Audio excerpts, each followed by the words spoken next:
Alright, what's up everybody? It's Lids and we are back for some more Pyre Community RITE NITE, which means of course some good old-fashioned multiplayer Pyre featuring first and foremost none other than the members of the RITE Club Discord server, the place for all things multiplayer Pyre. If you are interested in getting more involved in multiplayer Pyre, that is the best way to do so. And you can do just that by clicking on, if I had spelled the link correctly. No, whoa, dear. Third time's the charm? There we go. There we go. There's the link to join the RITE Club. But those of you in chat, you are not off the hook. No, because you see the red circle with the white elbow chat. You click on that, you'll find all the various requests you can make today, including things ranging from selecting players' exiles, masteries, songs, arenas, even Titan Stars are all fair game. So, without further ado, let's hop into versus mode here, set ourselves to our default settings, and let us know, chat, who would like to get us started today.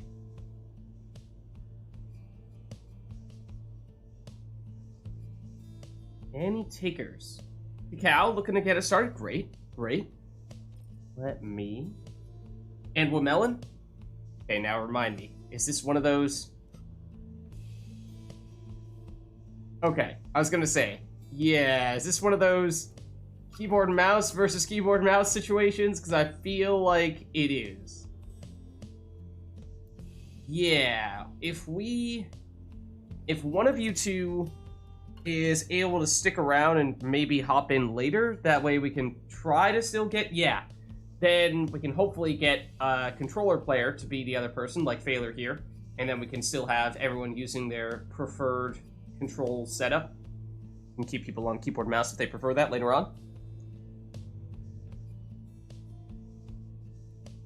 Perfect. Okay, let's go with that then. Let's go with that one. So let's do Cacao and Failure initially, and we'll get Wamelon in after that. Also, let me jump into Discord here myself. Hold on. Okay, there we go. Alright. Invites are on their way. Failure as well. There we go. All right, let's see. And so then we have one cow here. Cow, I assume accusers for you and Failure fate for you. I was about to type in fate rather than Failure, then I realized the first two letters are the same anyway, so it didn't even matter.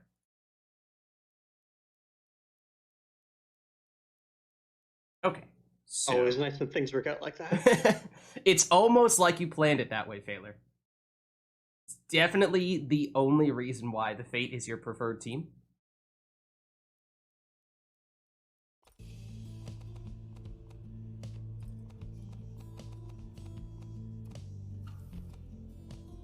There we are.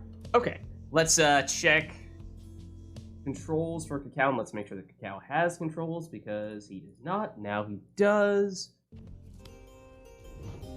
Then we will get rid of the little bubble in the bottom corner there for Failure trying to view the broadcast. Failure, you can see the broadcast. We know you can see the broadcast.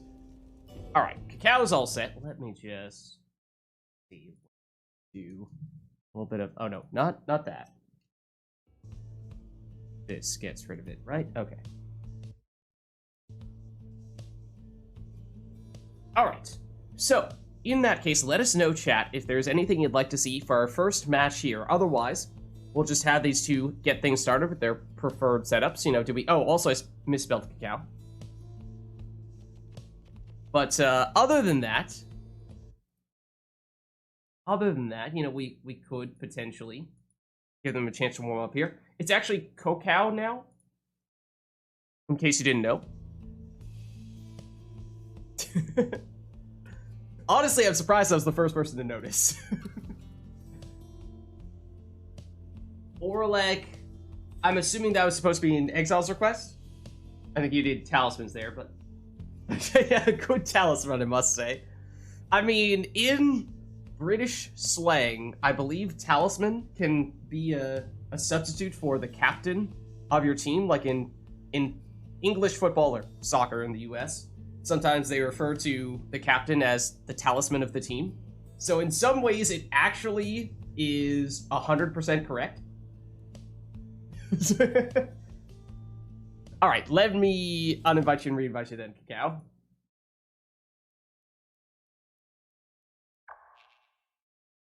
Yeah, so actually it was entirely intentional.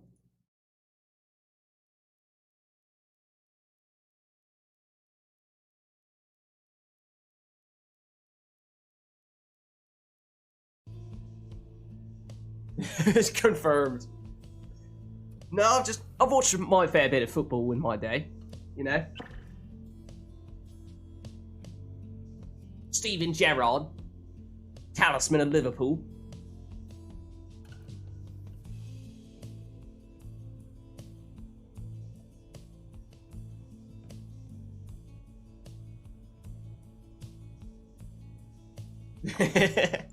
Oh dear, that sounded like the disconnect sound. Uh-oh, Cacao. Uh-oh, Cacao. That is not a good sign. That is not a good sign. You can try again, but that's it's not a good indication.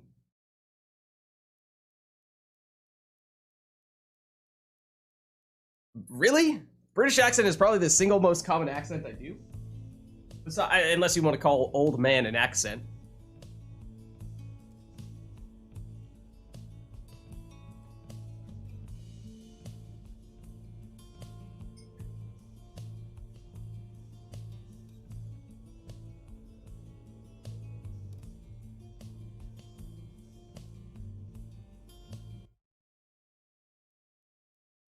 Steam, what about now? No, maybe not.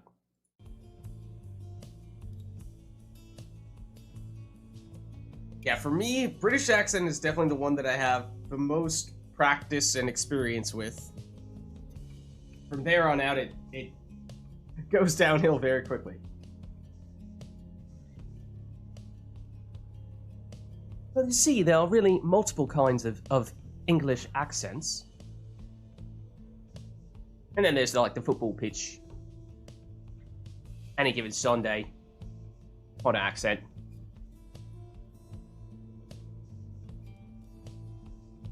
Though admittedly, I don't do them nearly as much anymore.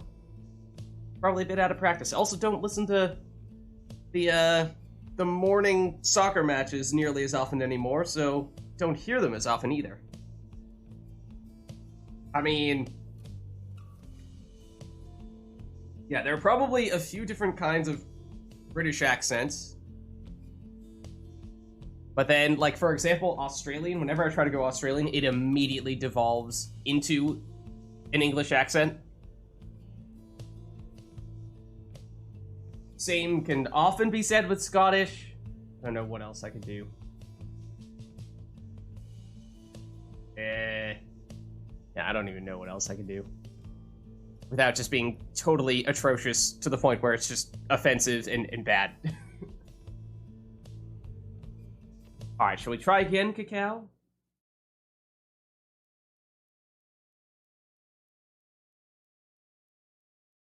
Like, maybe specific characters from a movie or TV show or something I might be able to recreate, which in some cases might be kind of an imitation of a specific accent, but... Oh, there you are.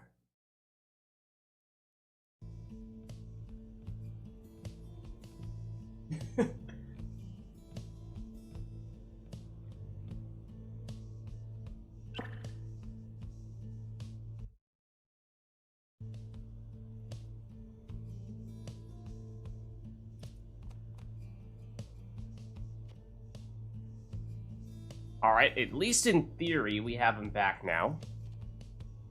Hopefully.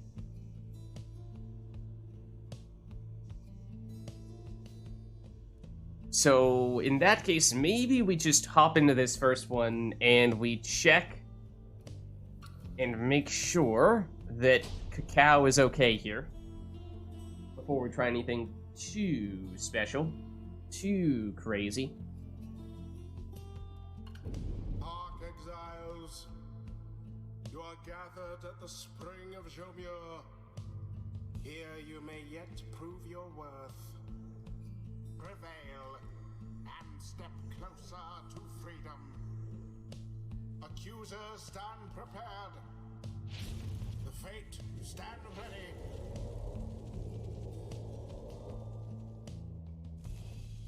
The rite shall begin forthwith.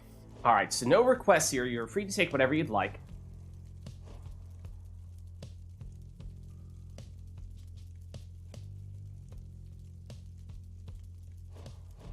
No, there's a request. There's Orlek. Oh, right, there was the Orlek request. My bad. That is true. The talisman. Got so distracted with our tangent based off of talisman that I forgot what the origin of all that was.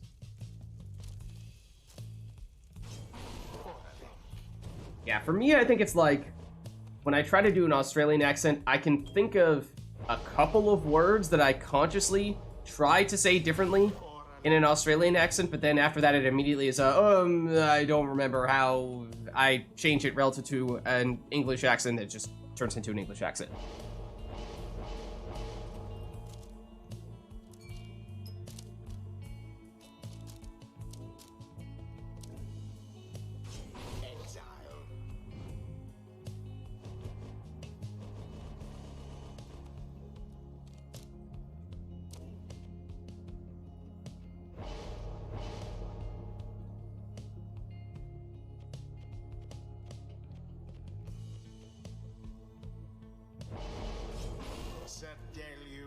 Alright, well, of course, both players have Orlek, and generally, when you do have him, the whole idea is to build a team around him such that you can make up for his, what is, to start off with, a 30-second respawn time, because that is a pretty big loss if you have to wait that long for one of your teammates to return.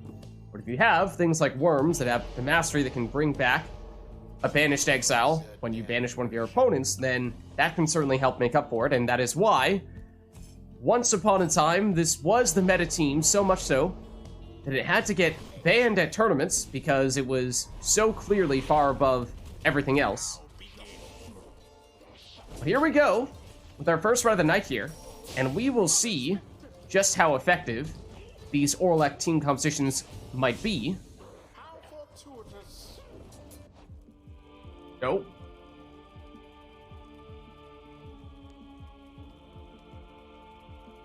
I assume this is Cacao. Oh, disconnecting. Yep. Rutro. Alright, Cacao. Shall we give it one more shot here? Do you have any indication of like something that's different this time around that you might be able to fix to remedy this situation? Or is it just totally random, nothing has changed, and for some reason, Steam is being uncooperative today? Or the internet gods? Have you done something to make them mad at you, perhaps? Alright, let's do a countdown here. So I'll go 3, 2, 1, go, and on go I'll hit resume. 3, 2, 1, go. Throw would have been unblockable, but didn't quite get it off in time. Here's Phaler's counterattack. Initial throw was blocked, but he follows it up with a rebound for 25 damage plunge here. No prayer beads on Orlek, though, for Phaler, so he's out for this round. Here's Orlek for Cacao, who does basically a carbon copy of what Phaler just did. Though in that case, it was a throw rather than a plunge, and so that means that Cacao does still have Orlek here. That is, until he gets banished by the opposing Orlek.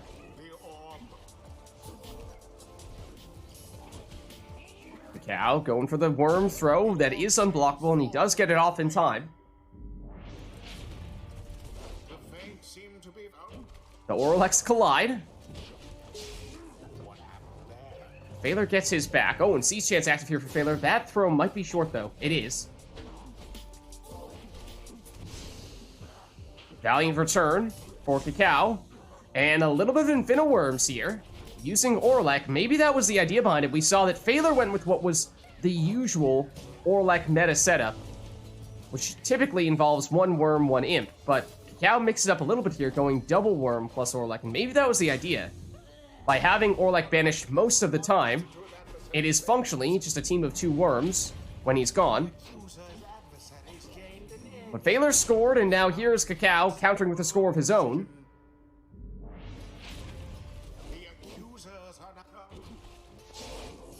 And this time it's Cacao who wins that duel of the Orlex.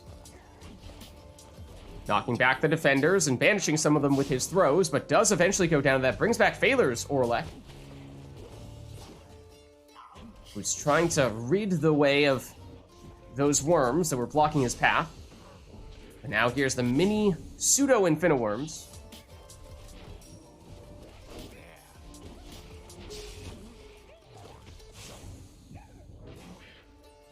Usually you see them from an offensive standpoint, but that was actually a little bit of defensive infiniworms, pseudo-infiniworms, but typically not nearly as effective as the offensive use case. But Cacao at least held off Phaler's attack for a bit there, but Phaler does eventually still manage to squeeze in that 25 damage throw.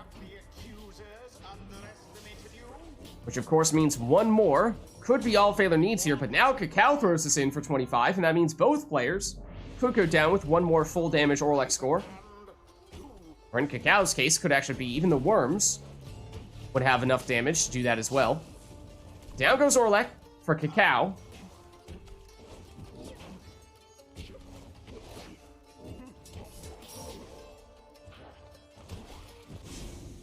Phaler loses his Orlek, and that brings back Cacao's, and all Cacao needs is... Oh, that score would have been enough. Phaler, can he speed past the last defender, this worm? Cacao's not gonna let him do it. Oh, but perhaps Phaler... Oh, might have cleared out some space there. Cacao's throw, no, does not make it. Orlek returns for Phaler. And has the orb. But can't get past the opposing Orlek. Cacao banishes the opposing Orlek. Blocked. Stunning claim. Oh, gives Phaler the only exile capable of moving for a second there, which at least gave Phaler a chance to get out next to his Pyre and escape a siege situation, but was not able to ride that momentum all the way to the opposing Pyre for a score, which is usually the ideal scenario for it. And here comes the winning score. Also the Crimson Chin. Their adversaries came ever so close. GG. Thus end this night's proceedings. Well played, you two. I think worthy of the Orlek Showdown billing that it received. The true talisman of both teams.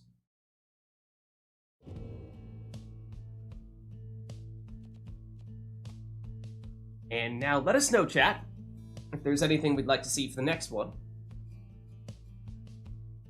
Oh, really? That's a good point, yeah. Random will describes, that's right. That is true. The game knew. It just knew. It anticipated.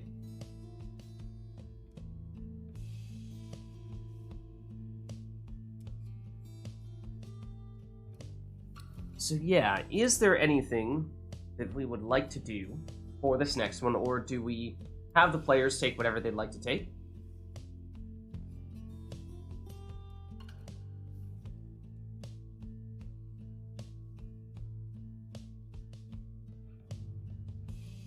Yeah, it's been interesting to see people continue to experiment with the... I mean, again, it's technically speaking, it's not full-blown infiniworms because you will eventually brick it once that other exile does come back, but given how Orlek has the longest respawn time, he has the longest amount of time before he comes back, so it is the closest thing to actual infiniworms without actually being infiniworms. But yeah, that was cool to see how you used it defensively, because as I said, usually with infiniworms or pseudo-infiniworms, it is pretty much an all-out offensive strategy, and the worms defensively tend not to be all that great.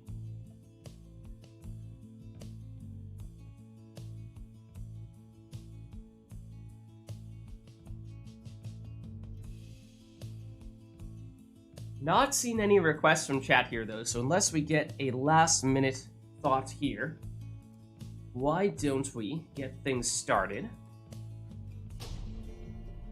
And we'll just have them take whatever they want.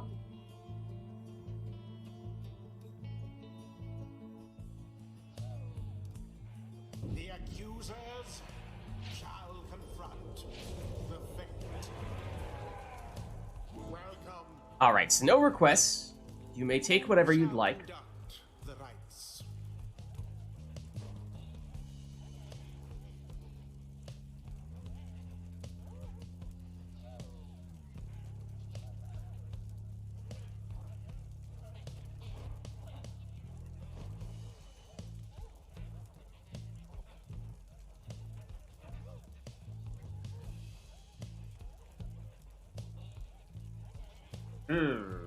I mean, I can uninvite you and reinvite you again if you'd like.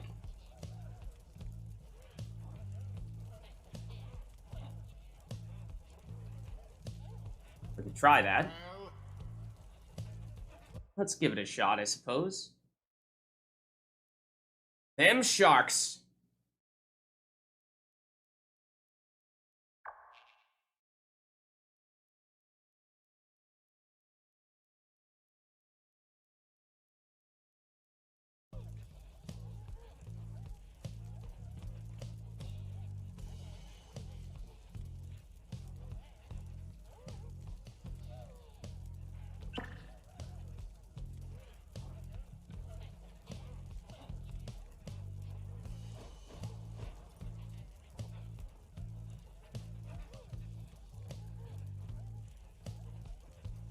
Yeah, hopefully that's at least a little bit better.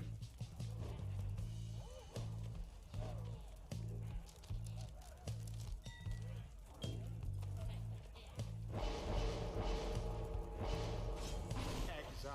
And this time, Cacao goes for a quick throwing crone, which of course is one of the other types of exiles with unblockable throws.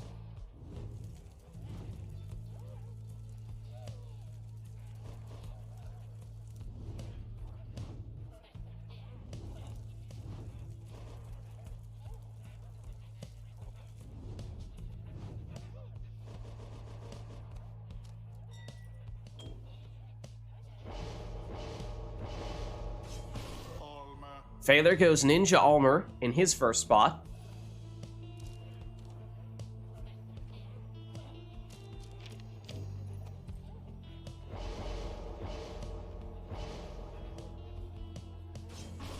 Then some Nutrition Stick Fulfret here from Cacao.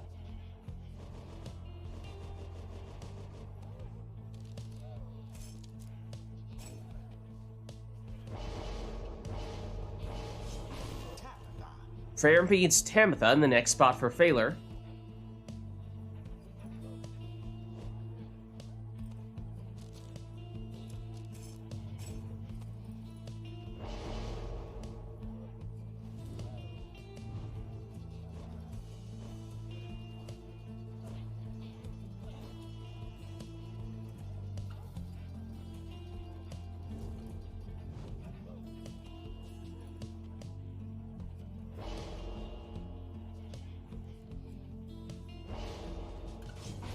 Exile. Webland Thorn Rashi in the last spot for Cacao. And finally here for Phaler.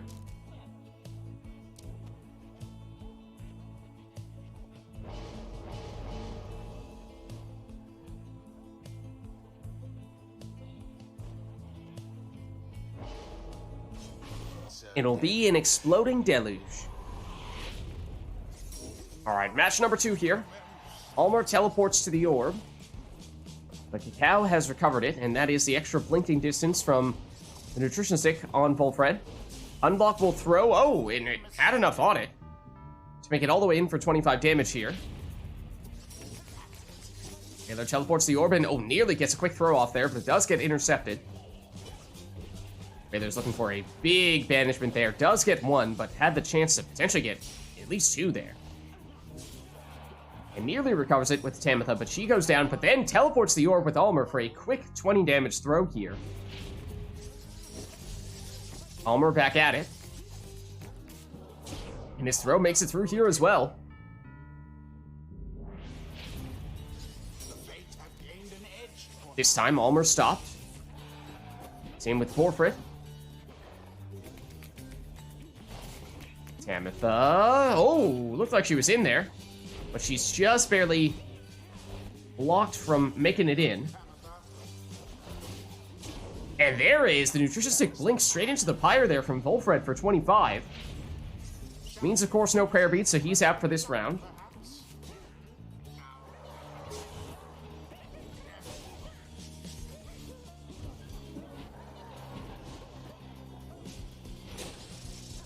Warfrit, another unblockable throw.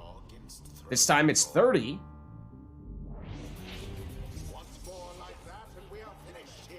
Almer. Oh, finds a little window of time and space there once again for a 20 damage throw here. But one score, perhaps all that Cacao might need here. Almer again. No, not this time. Huge fell swoop there from Phaler. But Cacao has it next to the Pyre. But no luck. Phaler, oh, goes with the worm all the way through here for a 14 damage throw. Drops Cacao down to 26, which Phaler unfortunately does not have enough damage here to finish that with one go. Would still take two. Same could not be said for Cacao. He does have sufficient damage with either the Sap or the Crone. Somewhat of a dangerous portal there for Cacao. But it's Phaler who has it at the moment. With Tamitha. Voids one defender and makes it all the way through here for 20. And I believe he did take prayer beads. So she will be coming back now. If I recall correctly, Cacao has 10 rekindling here. So actually one more score, even now, would still not quite be enough for Phaler.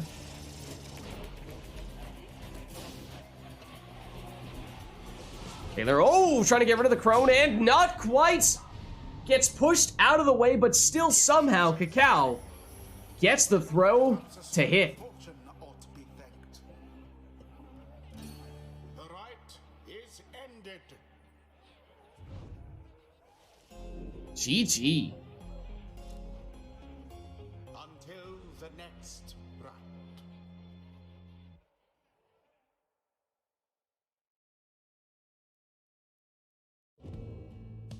All right, well, chat, let us know if there's anything we'd like to see for the next one.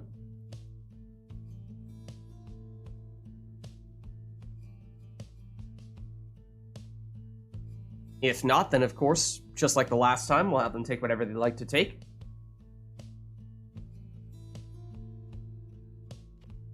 Cow is going Knights of the Sea. So our song is locked in. Does that mean we'll get a random boat, perhaps?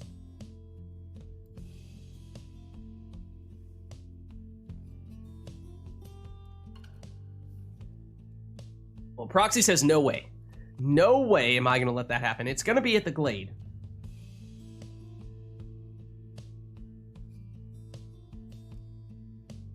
Anything else, or will that be all? No masteries at all, says Wamelon. And that's interesting at the Glade in particular, because with our mods, taking away all the brambles there is a very small and completely open arena. So, fundamentals will be key here.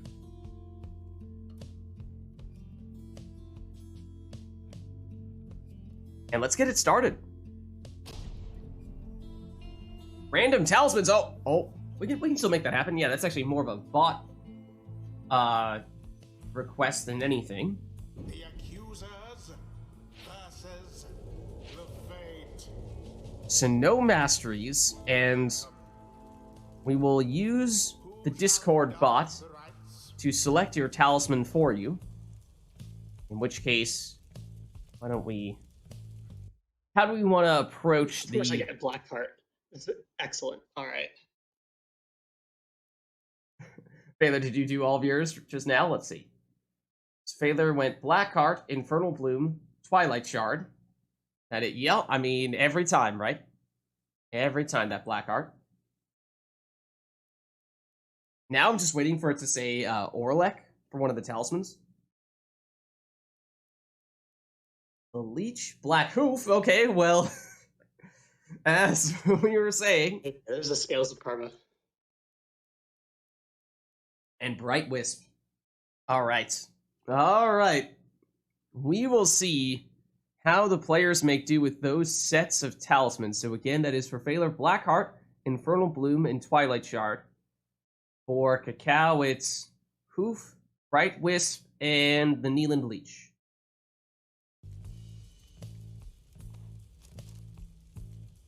You just can't avoid it.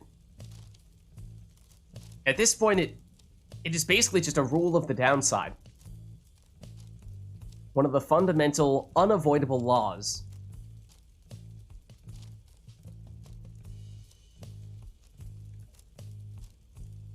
A rule of nature, if you will.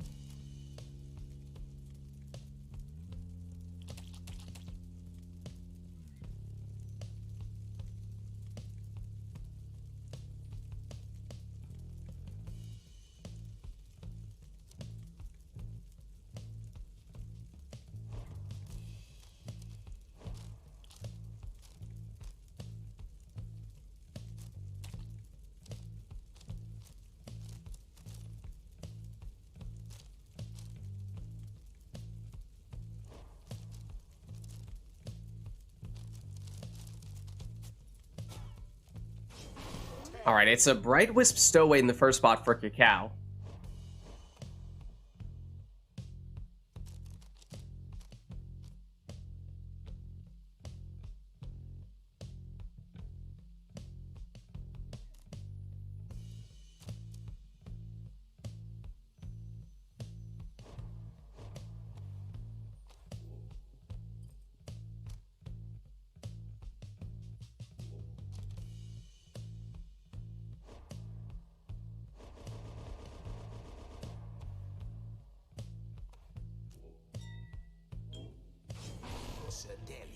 Taylor goes for the extra throwing damage there on Deluge.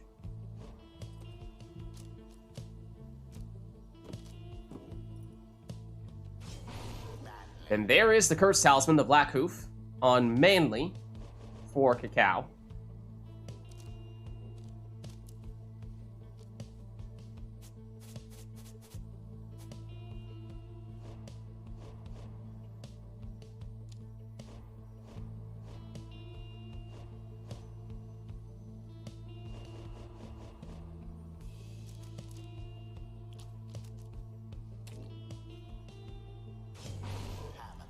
And Phalar does break out that Cursed Talisman now, puts it on Pamitha. So Phalars will have him with a 50-50 chance of either, on one hand, coming out with infinite stamina, or coming out as a Howler that cannot sprint, jump, or throw, and most importantly, does not have an aura, so can't defend.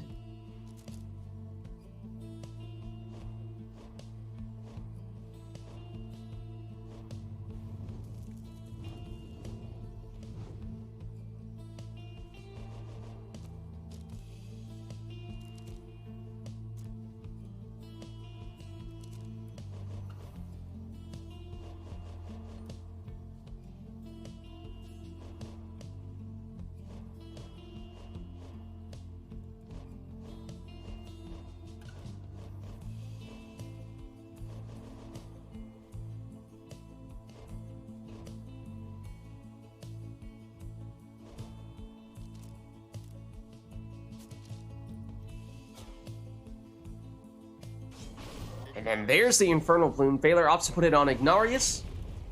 And here we go. So remember, no masteries at all in this match.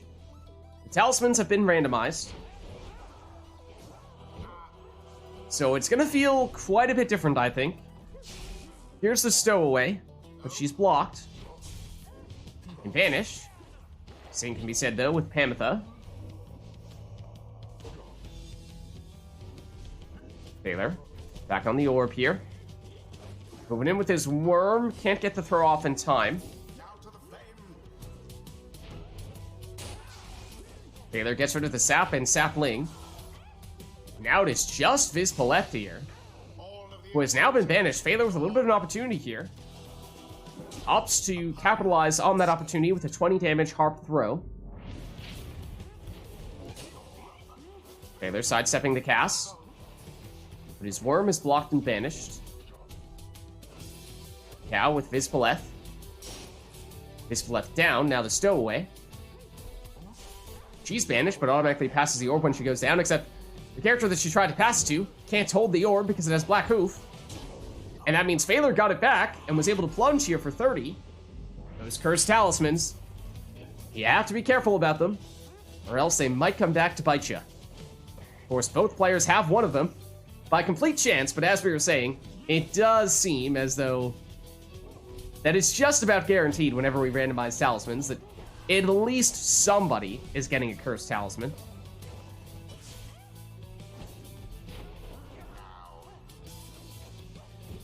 Cacao on several occasions here has tried to pass it back to that sap, but every time he tries to do so, the sap will drop it. There's the auto pass from the stowaway when she gets banished over to Vizpaleth. Vizpaleth is down, so Cacao cannot do anything offensively until the stowaway returns. But now she's banished and everyone is gone on Cacao's side. Oh, Phaler realizes he has a little more damage because he has the extra throwing damage talisman on the worm, so goes that route instead. And it means now Phaler does have enough damage to finish this if he can score full damage or close to it with Ignarius. Anyone else would require 2 scores.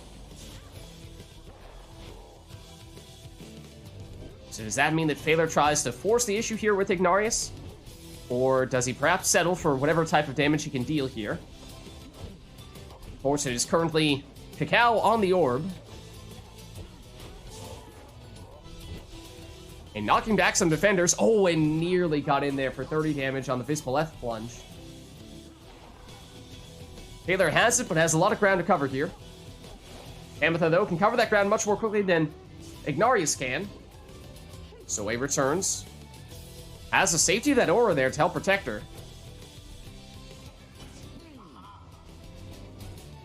Back to the stowaway. Oh, but she goes down. And down goes Vizpaleth, which means Cacao can't attack, and with no defenders here, can't defend either. Phaler sneaks in a quick throw here, but now that means any of his exiles would have enough damage. Doesn't matter who it is. If it is a full damage score from any of his characters, it would be sufficient, even the worm.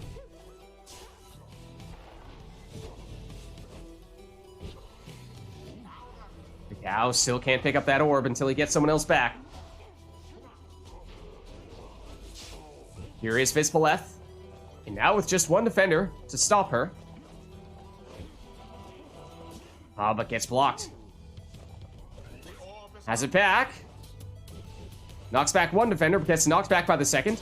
Oh, but here it is. Okay, opportunity here for Cacao, plunging for 30. But no prayer beads on Vizpaleth, which means Vizpaleth is gone. And oh, that could have been the winning score right there, but Phaler just barely off target. Stowaway needs to be careful here. Has it back. But it means that the Stowaway is the only character that Cacao can score with here, because the sap cannot even pick up the orb.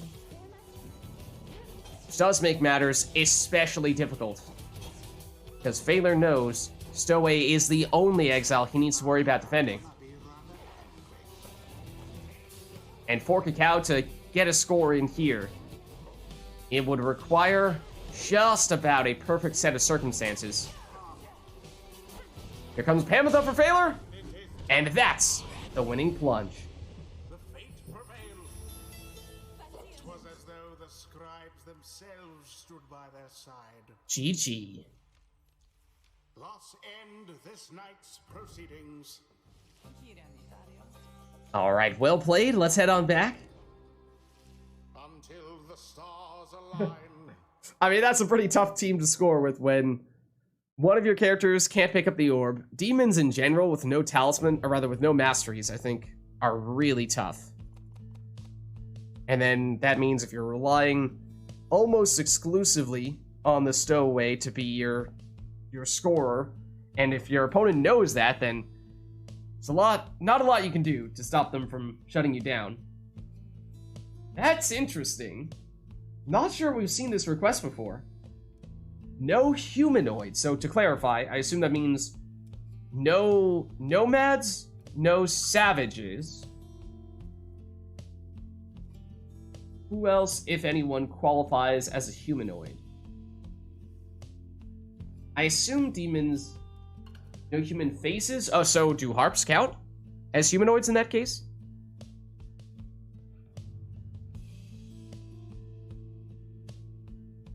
Even demons, although they have horns. So what? Imps still work, worms still work, crones still work, curs still work.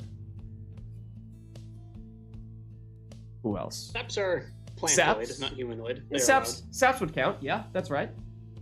I guess that's 5 classes, if I'm counting correctly. And 7 masteries per team across the whole team.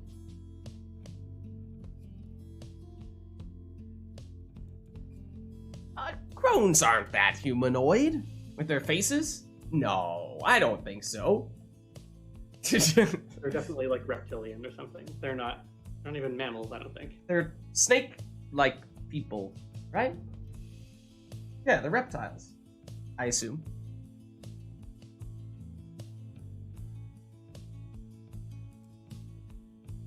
Saps and crones allowed? Okay, so to confirm, saps, crones, curs, worms, and what am I forgetting? It's one more.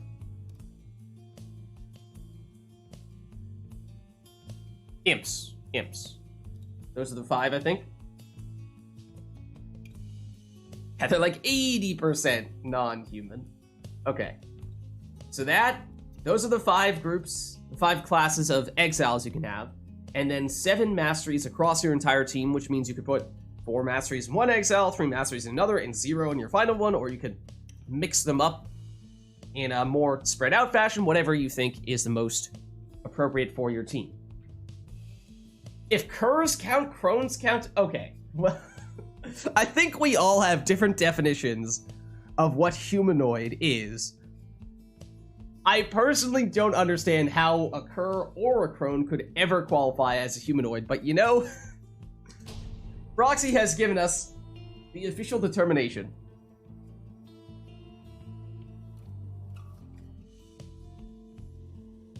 The accusers shall now face the fate. Welcome. Who shall conduct the rites? Is Snadra humanoid, though? Is Gareth humanoid? She has 2 arms, 2 legs, and a head. I think she's humanoid, even if she's a ghost.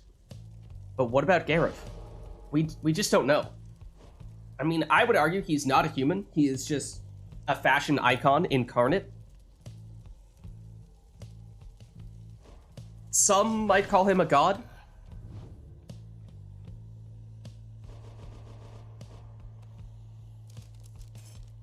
Yeah, I think I think there's a pretty clear line once you get to a certain point as to what does and does not qualify as humanoid. If we're at the point where saps are the closest thing to being humanoid, I think we've crossed that line already by a fair margin. If a living, walking, and talking tree qualifies as humanoid, then I think we've probably gone too far. I don't know. You could make the argument that they're humanoid, just based on, like, their, I don't know, the sort of structure of their body, where they have, like, a torso, arms, head, and then legs. Actually, do we know?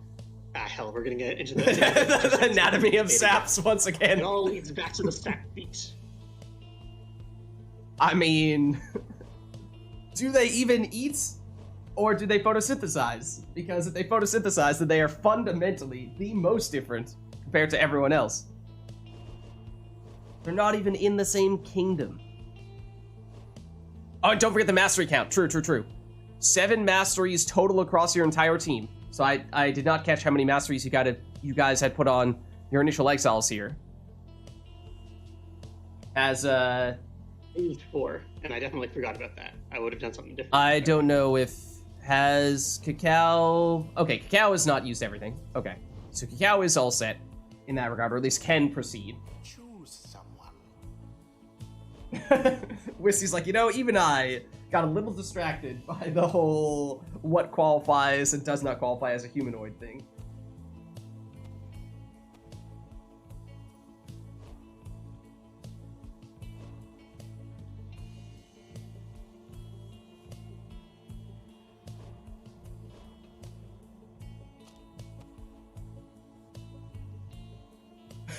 If you liberate the saps, it's a very, bizarre experience seeing their legs.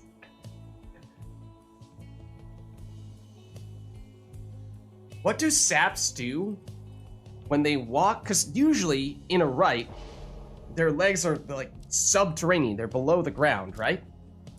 But what if a sap is trying to walk on a paved road? What do they do then? How do saps walk on paved roads? These are the kinds of questions that haunt me at night.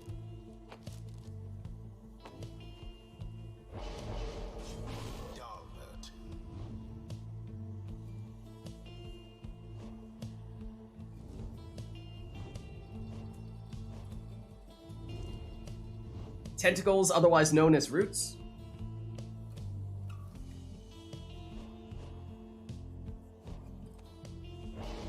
Okay, when they create a sapling, obviously above ground, the sap and the sapling could be in two different places, but are the sap and the sapling actually connected underground via a system of roots? No matter where the sap moves, they remain connected via roots? Are there paved arenas? And the boat is not paved, but, you know, are the sap roots really digging below the wooden planks? In the book? I don't know what you want to call that. They have to crouch. So many questions. So many questions about saps. They are truly never-ending. But alas, we have a right to play here. Here is Phaler with Bertrude, who has been banished. Kerr versus Kerr. Titan Tooth stuns Cacao here, giving Phaler a little bit of a window to throw this one in uncontested for 14. Maybe he can go through wood. Maybe he becomes the wood. Maybe it's a hidden sap ability that we just don't realize they have, which is that they can mind control and just consume and become a part of anything that is constructed out of wood. Make it become sentient.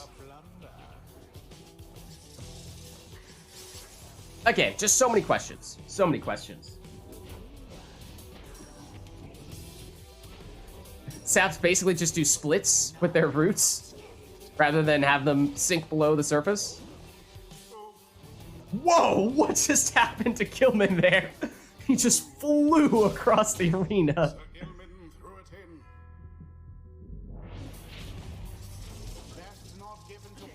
Hey guys, why did the sap cross the road?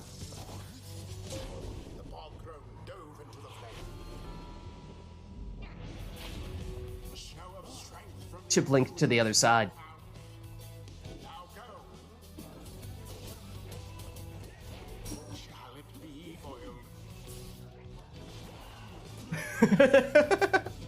Oh dear.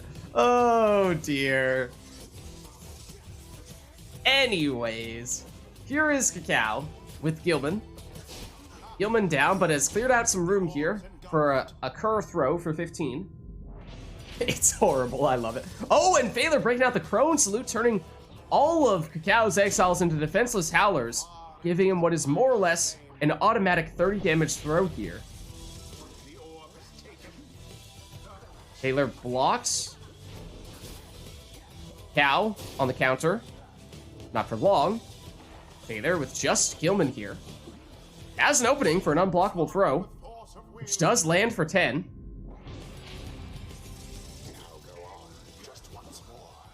And one more, maybe all that Phaler needs here. Don't recall as to whether Cacao invested in any rekindling on his sap or not. Gilman goes one way, then doubles back the other way. Delbert speeds in with his triple hopping action. And Cacao is holding on with one. One Pyre life. Unblockable throw, but he has rekindling. There is the second life bar. It's 10. But it means Cacao is running out of time. Cacao stunned by the Titan Tooth, and Phaler falls in the rebound for the winning plunge. What a crushing victory it was. is complete. GG. Alright, let's head on back. Until the next rite.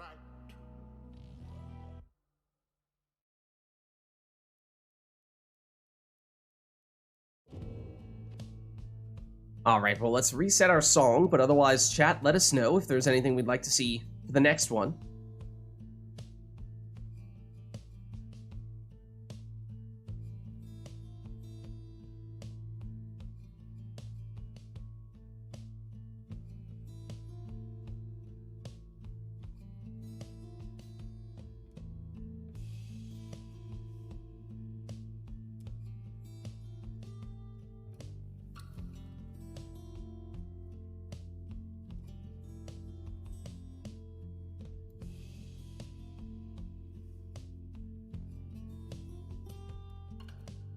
Alright, not seeing anything at the moment.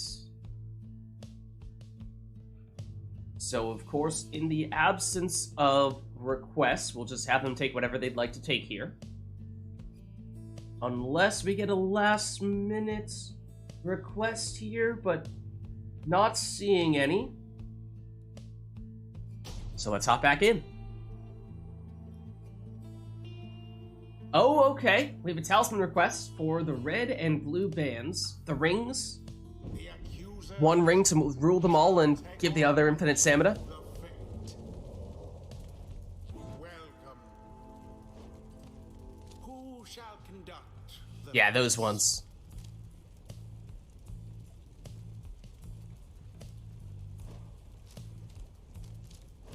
Ruined band is red, and jewel band is green, I thought. I mean, it's kind of teal, or it's sort of like a greenish blue. It's probably more green than blue, though.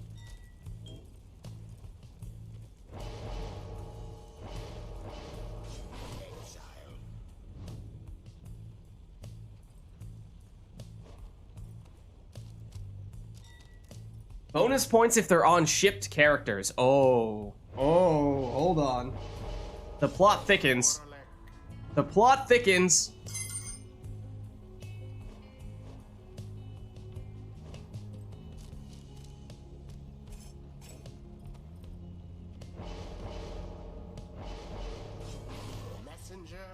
Messenger Imp, not one of the ones being shipped.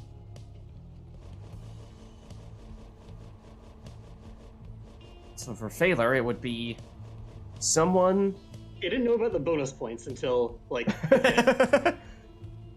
No matter who I pick, it's going to be weird. Because I know what class I wanted the second band on.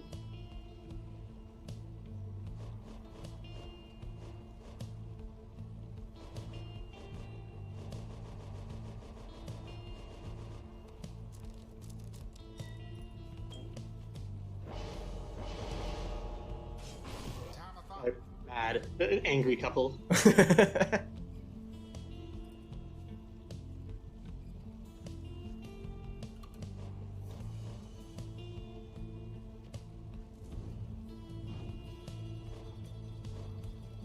So it's Orlek plus Tamitha for Phalar. I believe Cacao put the first band on Vorfrit.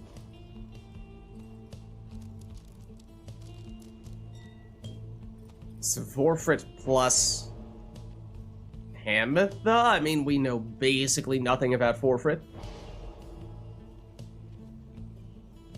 Messer and Petiso.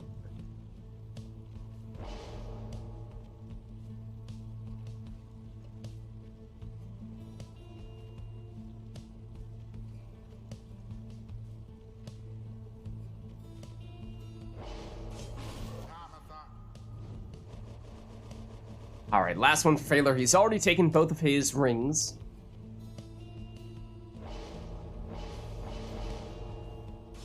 So this time he goes Exploding Deluge. And here we go. So they will have infinite stamina at the beginning of the round with their characters that have the bands.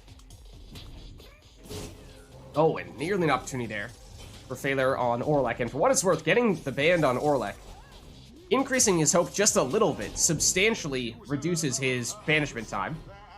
There's a 20 damage plunge, but I think I saw the corner of my eye, it was, what, on the order of about 20 seconds? Maybe even just high teens, which it's still a long time, but it's nowhere near the handicap that having a 30-second respawn is. Yeah, it looks like about 18, 19 seconds for Orlek.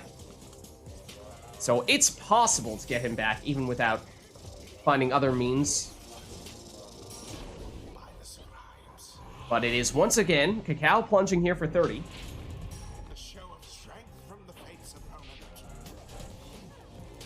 Taylor trying to go in with his infinite stamina Orlek.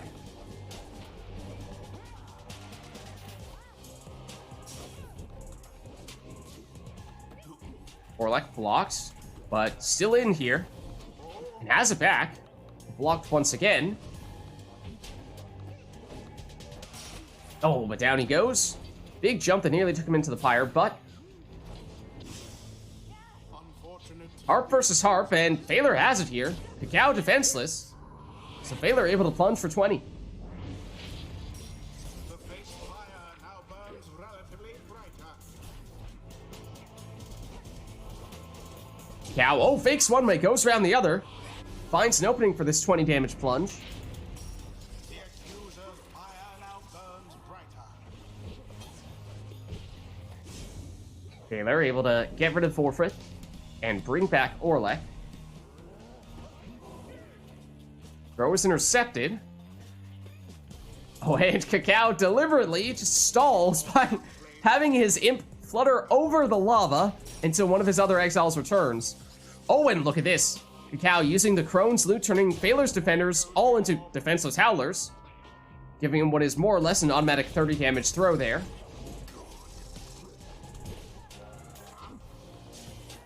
Orlek banishes all but one. Oh, and Cacao tries to go through that portal, but gets banished immediately. Phaler just quick enough to get in that Harp plunge there for 20. Explosion. Opening for Orlek. Oh, wow. What speed. What determination. Straight on in for him. And that means we're tied at 35 apiece here. No Orlek for Phaler in this round after plunging with him. And here comes Cacao. Nearly bulldozes through with the Harp. But Pamitha is banished. Now it's Phaler's turn and Harp pushes his way through. For 20 on that plunge, that means no Pamitha for him. Rather, no Tamitha. But one more score is now all that Phaler needs, and Cacao would still need 2.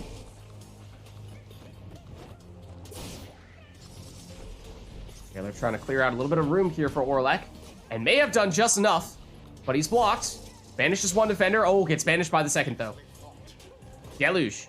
Even he has enough damage. Brings back Orlek. But it's Cacao in control here. Through the portal, infinite stamina. But retreats. Tries again. Restores the infinite stamina. Moves that portal a little bit closer and starts making moves toward the Pyre, but does get stopped. Oh, Cacao might have had an opening there. Phaler does just enough to stop Pamitha. Ooh, Orlek down. But Orlek returns. Sidesteps the banishment. He's blocked. Still in it here. He does go down now. Cacao with the numbers advantage. Finds the opening. Plunges for 20, and we are all tied up at 15. Now it's Cacao with the numbers disadvantage. Phaler with the Orlek. Blocks, now banished. 2 exiles versus 2 exiles. Cacao moves in with one, then moves in with the other. And that's your winning plunge. So narrowly achieved, and thus more glorious. GG. The rite is done. You love to see those sudden death matches. Until the stars align.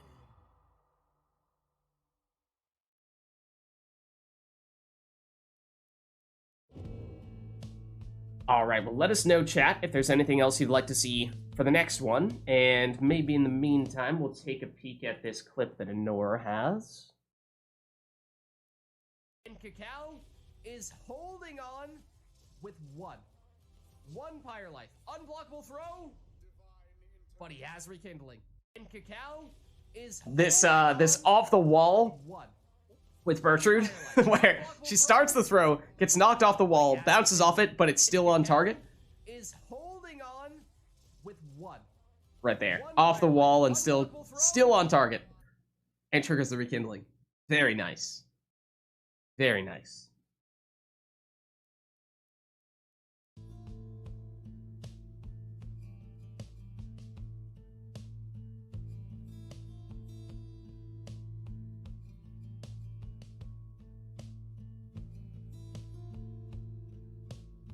What's up, Artemis Fowl? We have a request here. Oh, okay, hold on. Wait, Artemis Fowl's request was first. Okay, both get a Savage, and no characters that can fly. Okay. Yeah, what about... I mean, jumping would be... At that point, it's not so much an Exiles restriction. Demons on the boat? What about Air Orlek?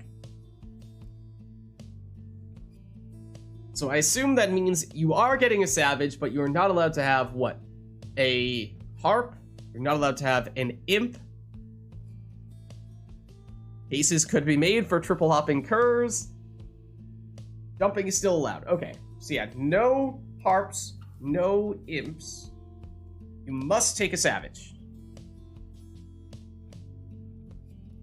Song for the Sky Darkening? Go for it. And Cacao's gonna put us on the boat.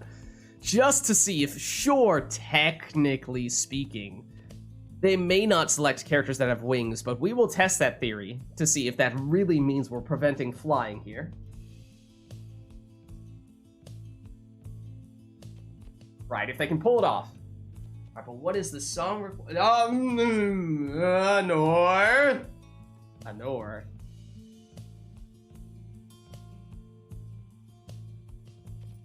One moment, please. I will give you one chance to change that. If not, you know what's about to happen.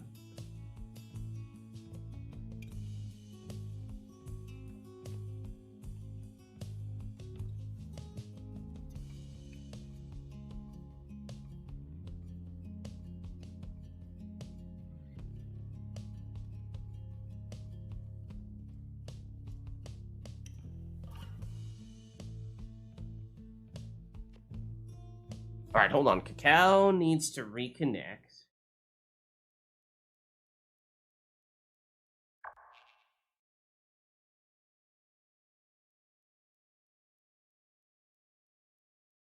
What is it? Vagrant Song? Is that it?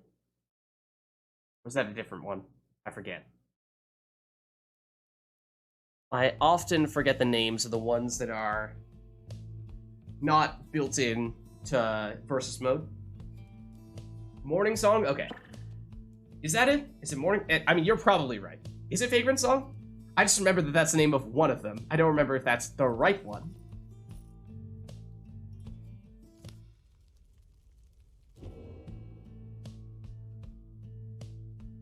Let's see. Let's see.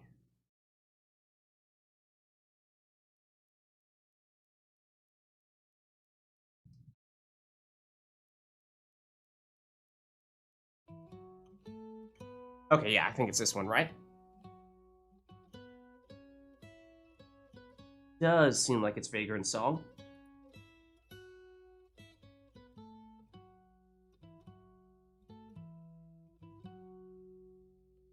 Before the salt and roiling sea, the moon began to cry. Let's turn off in-game music then. Sorrowful tears and filled the waters high. Okay. The misty morning over the brine belies a leaden sky. No worries, no worries. All right.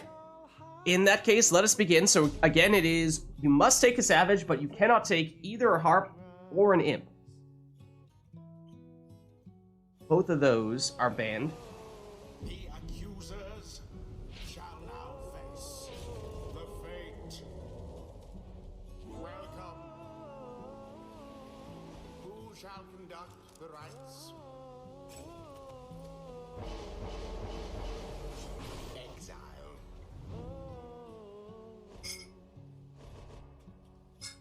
And it looks like Gareth will be our first one to test.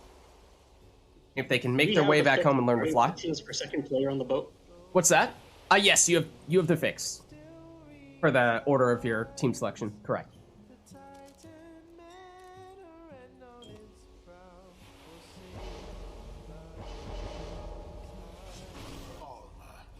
Alright, so it is Savage versus Savage in that first spot there, so they've met that criteria.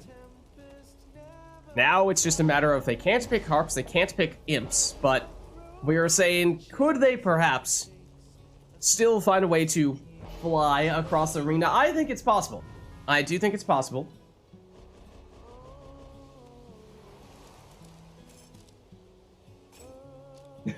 No worries, Anor.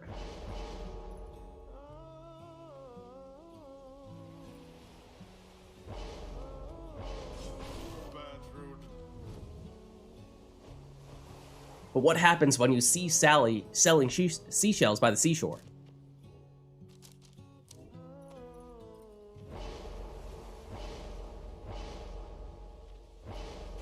Exile.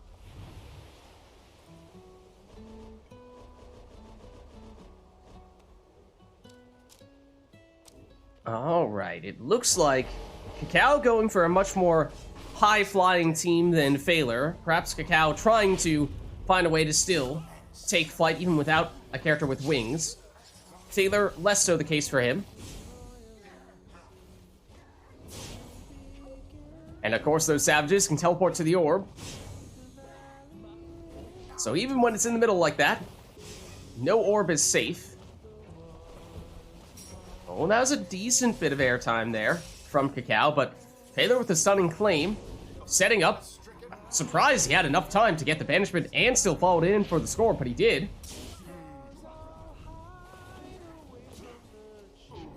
Cacao blocked. Goes flying when he doesn't have the orb. There's the Sea's chance. But Phaler opts instead to go with his Savage for 20 damage on this throw. Oh, and Phaler just goes flying there for his momentum alone. And Cacao with the black magic jumps there from Gareth, of course.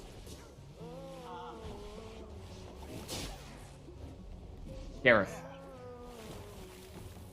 Oh, for a second there, it looked like Cacao was trying. You can see Cacao's cursor trying to repeat that magic. I saw that, Cacao.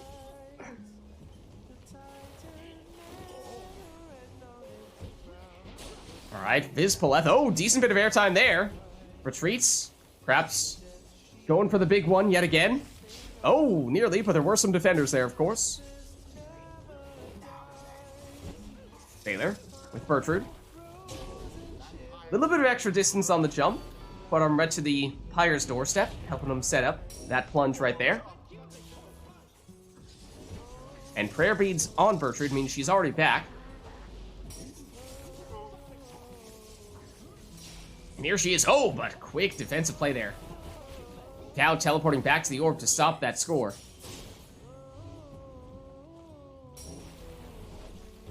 Oh, Cacao is going for the leap once again, but Phaler once again goes stunning claim, gets the banishment, and follows it in for the score. Man, that crone is fast. That crone is fast. Oh, Cacao going for the leap, but didn't get nearly enough of the airtime that go round. Such zeal into the adversary's flame.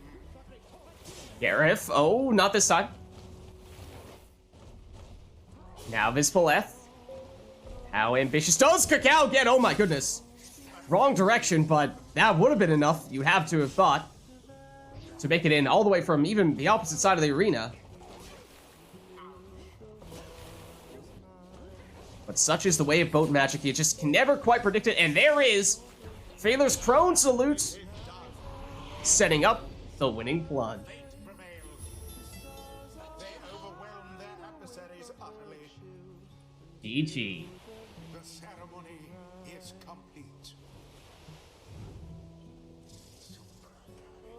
Alright, let's head on back. Until the stars align.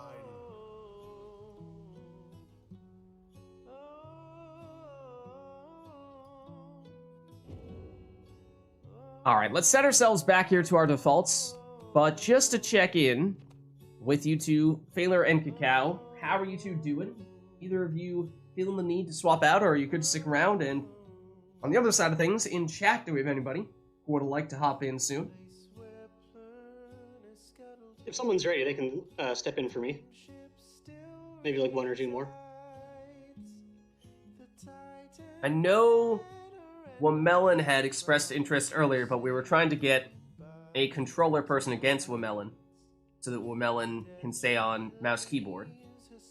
Anor would also like to go in, but yeah, unfortunately that means we have a large quantity of mouse keyboard people who are expressing interest, but we are in need of some controller people. And Wisty, you know, that might be just what we're looking for here.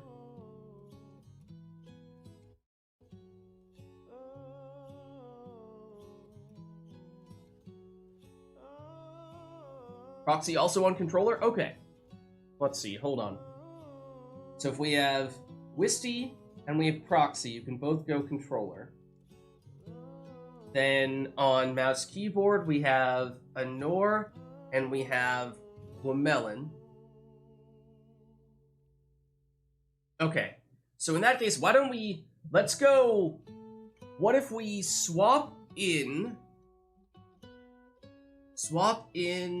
wait, who was it who said they wanted to, Cacao wanted to go against Wisty? What if we swap in Wisty for Phaler, or swap Wisty in for Phaler now, so that Cacao gets at least one match against Wisty. And then we'll swap out Cacao for another one of our mouse keyboard people. Looks like Anor is perhaps the one who has the greatest time constraint there. So we get Anor in on the controller side, or on the mouse keyboard side. Anor will go against Wisty for a bit, and then Wamelon, I'm sorry, people continue to jump in front of you, but then we can get Wamelon in after that, once Anor has to go on the mouse keyboard side, and we could have, who was the other controller person? Against Proxy, although I don't know Proxy's timetable, because I know Proxy is on a difficult timetable as well from a time zone standpoint.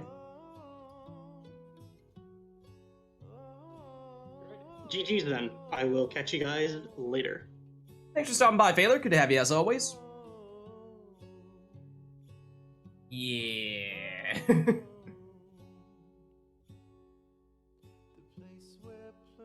Proxy has 2 hours free. Alright, here's what we're gonna do. We're gonna get it. We're gonna go...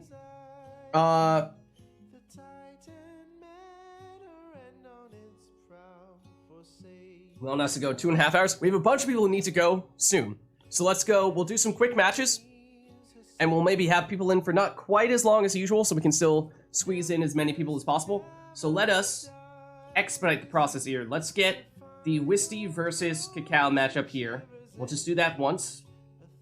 And then we will make some of those switches. Let's see, Wisty, are you on Steam right now?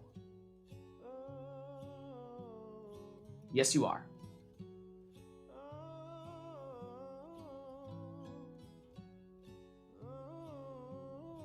Right. We have people who either have class or need to get to sleep before class in many cases. So we'll be fast here. We'll maybe just do a few matches between people. And or not wait around as long for requests and what have you. All right, so let's just turn back on the in-game music. And Wisty, which team would you like to be? Beyonders. Beyonders. Nice. How's it going, Wisty? How are you? I'm alright. Good to have you back. Thanks, it's good to be back. Awesome. Awesome. All right, let's get you off Fates and onto Beyonders. There we go. Okay, perfect. All right, so let's just do one match here between Cacao and Wisty, as apparently this is a matchup that Cacao has been waiting for. Sleep is for weaklings, Cacao says. All right. I'm not sure if these two have ever played each other. Do you guys know if you have? Oh, yes. You have? Yes, Okay. we have. Okay. All right, so let's get this one started then. As I said, I think maybe we'll go a little bit quicker here, both with the time in between matches and with how many matches we have before we switch people in and out, so we can still get people in before they reach those time constraints. Welcome. Who shall conduct the rites? Cacao says, who needs sleep yet sleeps for over 12 hours? Did you have a Cacao? Wait, hold on. Did you have a request? I did for customize off. Okay, sure. We'll just go straight into the chaos here. Straight into the chaos. Geez. Apparently, I missed it, to be brutally honest, but apparently Cacao has turned customize off. So Wisty, who needs a warm up, right? who needs? I've actually never heard of the phrase before. I don't even know what it means. I'm pretty sure it doesn't exist.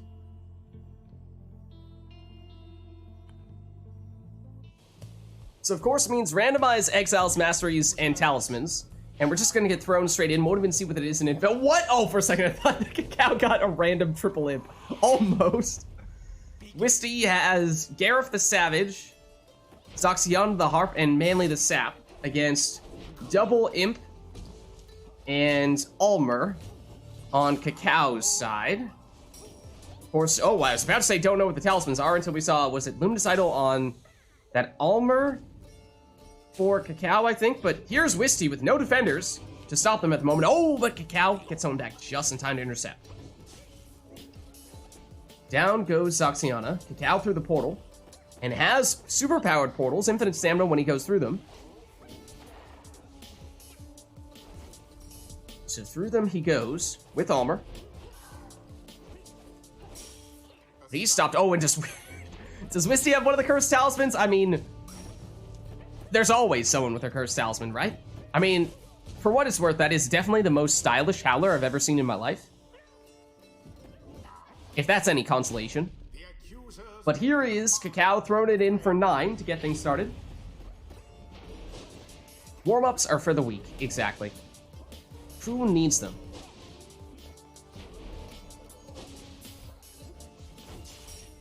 Indeed.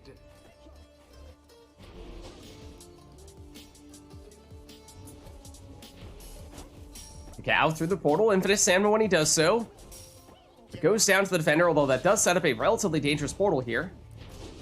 Wisty on the orb.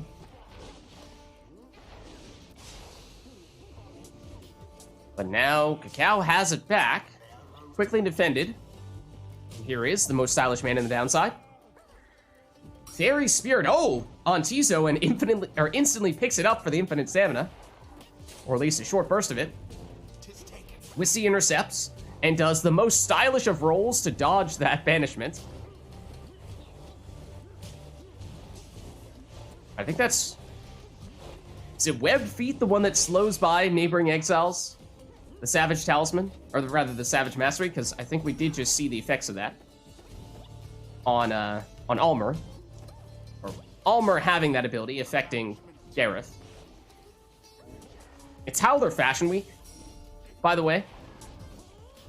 In case you didn't know. I mean, I know you knew already, but just a reminder.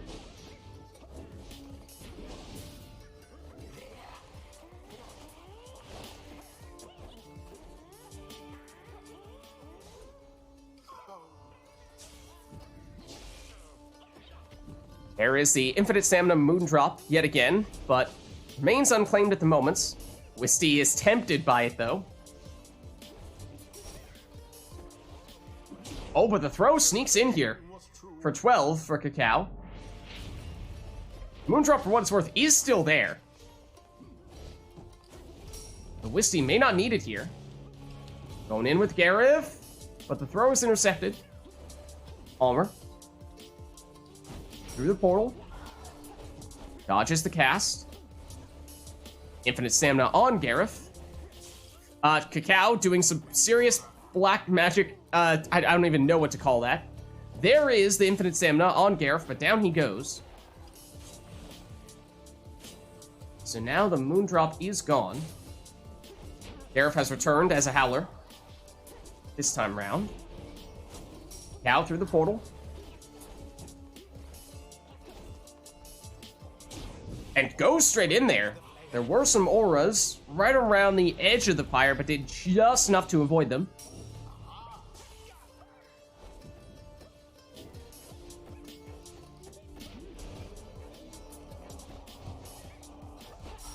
Gareth back with the stamina this time rather than in Howler form, but Cacao does once again sneak a quick throw in there for 6 damage this time. Threading the needle.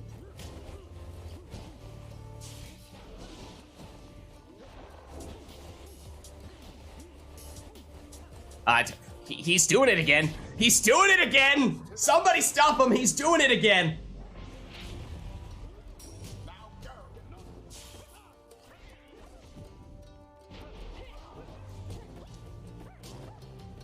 Wisty. Blocked with the harp.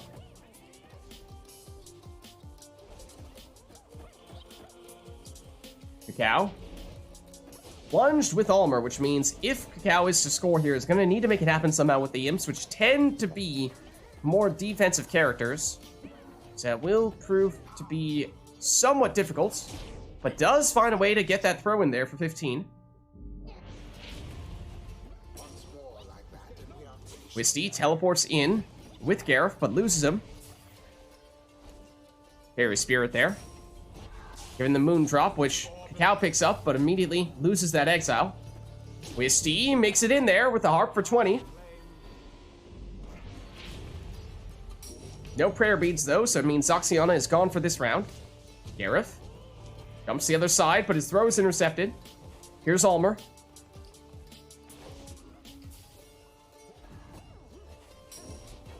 Luminous Idol on... Oh, yes, we knew that. On Almer. So he gets full stamina when he picks up the orb. But down he goes. Gareth somehow avoids that imp. But blocked by the second one. And banished by it as well. Almer has returned. Here he is. Infinite stamina from going through the portal. He's stopped. Ooh, and Wisty defenseless for the next several seconds here. Opportunity for Cacao. Throwing it in for 15 and dropping Wisty down to 3. Now, of course, Wisty does have a sap. And seeing as how we did not see the mastery setup, we don't know, there's a chance Wisty may have some rekindling here. There's also always the chance of a right light for 20 rekindling from the talisman spot whenever we turn customize off, and just don't really know. Wisty, heart pushes through for 20 damage here. Ooh, the delayed sudden grasp from Gareth still does go down, though. Oh, and Cacao breaking out the 360 casts now. Gareth.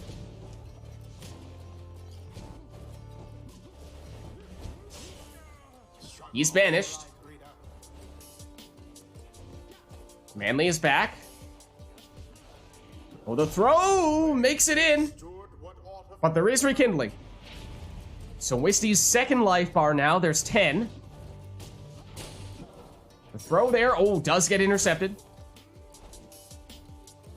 There is a Moondrop, and Cacao does just enough to pick it up, but gets immediately banished. Oh, and Wisty avoids the cast there, and plunges for 20. But it does mean no Zoxiana here for Wisty. Means a lot of that offensive pressure here is going to fall on Gareth. But he stopped this time. Up to Manly defensively. Gareth returns, but gets banished. And that is all of them. Yes, there's a sapling. Well, and I mean, apparently that's all that Wisty needs here. Now has 2 exiles back, including Gareth, who makes it in on the leap. And now suddenly, 1 score may be all that Wisty needs as well. No Gareth. But Wisty would have enough damage with either Zoxiana or even Manly. And we have, of course, seen Zoxiana has generally been Wisty's go-to offensive character in this match so far. Oh, but loses Zoxiana that time.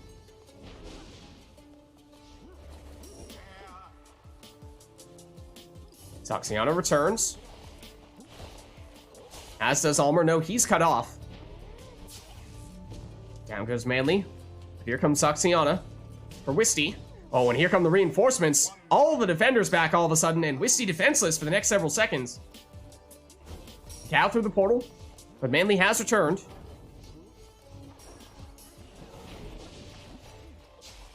Oh, and it's actually Manly who gets banished there. Well, now that was exciting. But Zoxiana does enough to stop Almer. Trying to find a way out from next to Wisty's Pyre, though. And may have just done that. Manly's out of luck for now. And makes it in for the winning plunge. The Beyonders prevail. Great game. GG. What a comeback. Adversaries put up quite an effort. The right is done. All right. Well played, you two. Until the next right.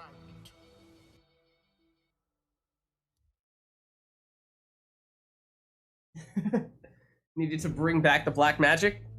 All right, well, let's turn Customize back on. But I think we will now swap out Cacao for one of our keyboard and mouse players, somebody who is in need of playing soon. And in that case, I think we have what? Honor, and we have a Melon.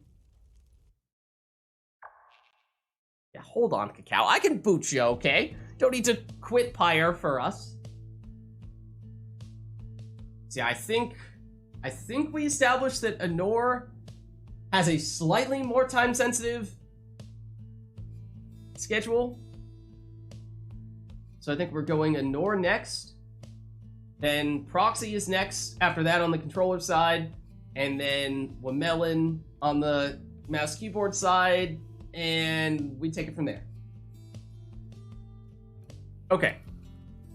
Yeah, and again, we'll try to swap people in and out, I think, a little more quickly here, given how it seems as though a lot of people who have sensitive schedules. Stuff coming up soon. Alright, so let's get Honor in here, and as I'm doing this, chat, let us know if there's anything you'd like for the next one, because I think as soon as it's all set up, we'll try to get this next one going. So that we can speed through and get in as many matches with these two as possible before we need to switch.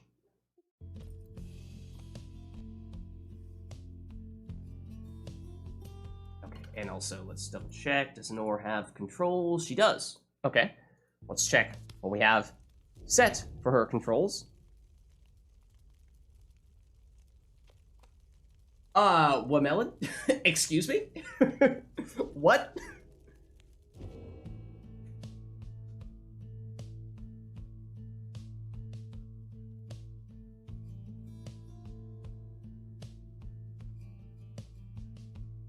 Okay.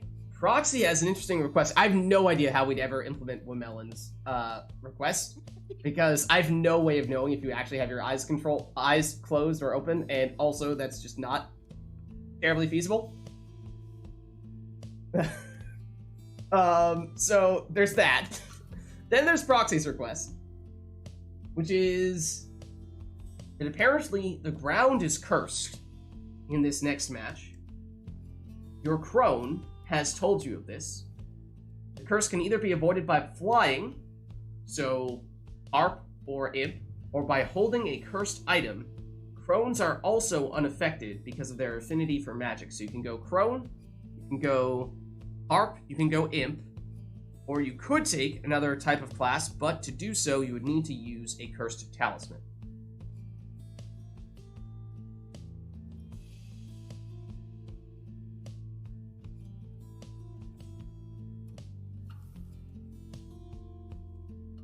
Well, Melon is modifying it to be have to score with infinite stamina.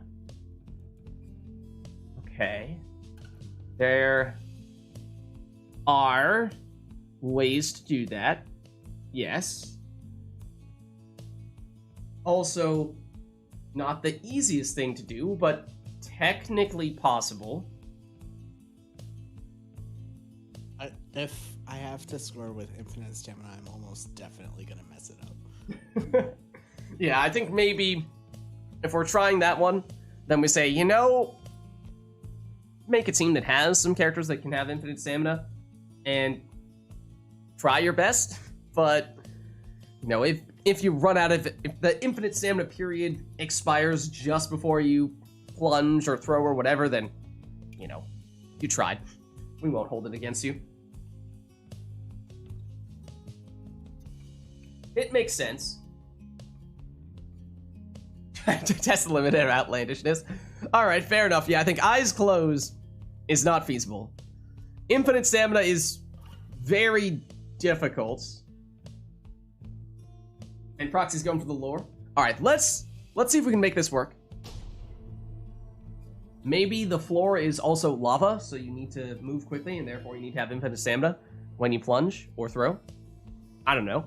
Just trying to link those two things together. So again, for exiles / talismans, it is characters that can fly, so Harp or Imp. Crones are immune to this curse, so you could use them. Or you could take a different class, but if you do so, you would need to have a Cursed Talisman. So if you take Tizo, you can take whatever talisman you'd like, is my understanding.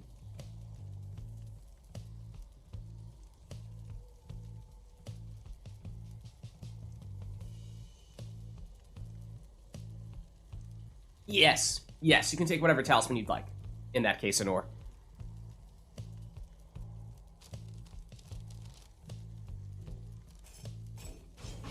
You only need to take a Cursed Talisman if you take something other than an Imp, Harp, or Crone.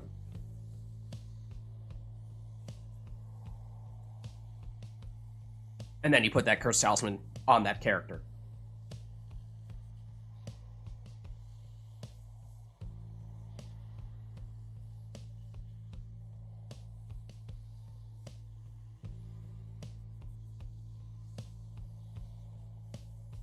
Yeah, no, I think just on that one or two or however many characters are not flying. It's not like you need to have it on every single character in order to give you the option of having a non-flying character.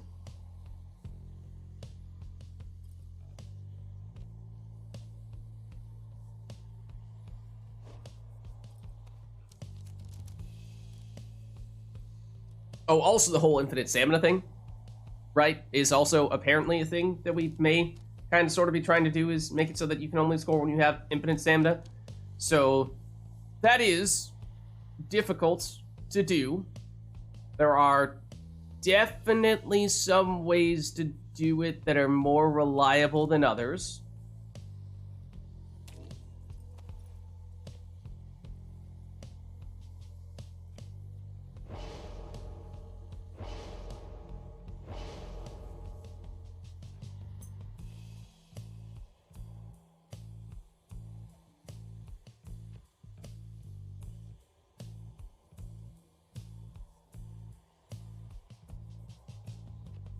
That's true. Legendary Imp Talisman is an automatic way to set yourself up for it. It's probably the most straightforward methodology. There's at least one other automatic way, then a few other conditional ways that are, in some cases, reasonably consistent, but not permanently up, and then there are probably some that are very inconsistent, but theoretically possible.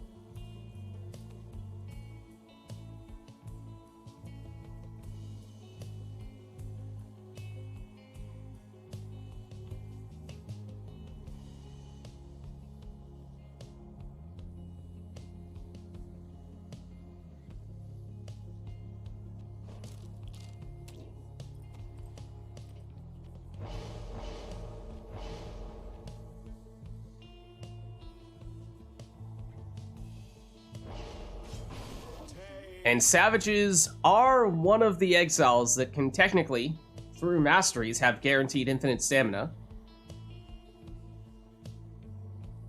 Rings if you're fast. I didn't see what Anor did with her imp, but you can get the infinite stamina after going through a portal if you fully upgrade that. That would be an option. Worms have a way to get infinite stamina if everyone else on your team gets banished. Those are the most reliable ways I can think of.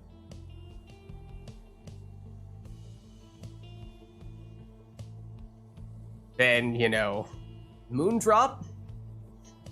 Very unreliable, but theoretically an option. Decide.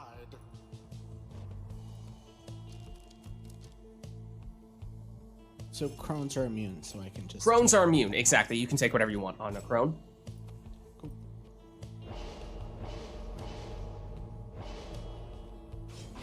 Bathrood. Crones are immune. Imps and harps are, or rather, yeah, imps and harps are unaffected because they can fly.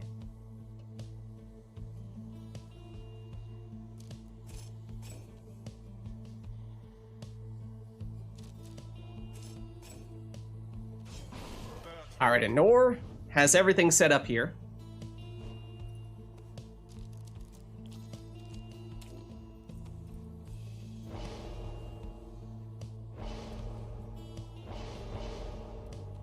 And we see doubling down on the crones here. That second crone is terrifying in those all-black raiments. And here we go. So in theory, we're trying to make it so that characters can only score when they have infinite stamina. And for Anor, yes, it is.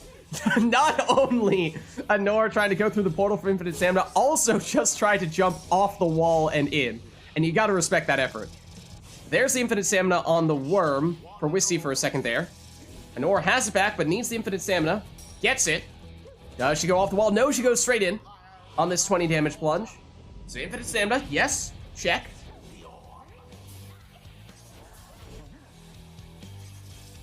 Anor has the portal for infinite stamina, but immediately gets banished.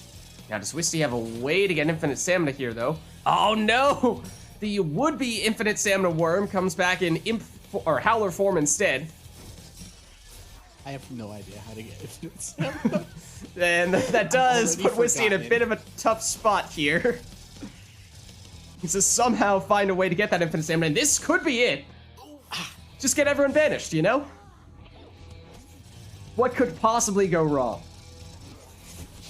Anor had infinite stamina for a second there, but gets banished.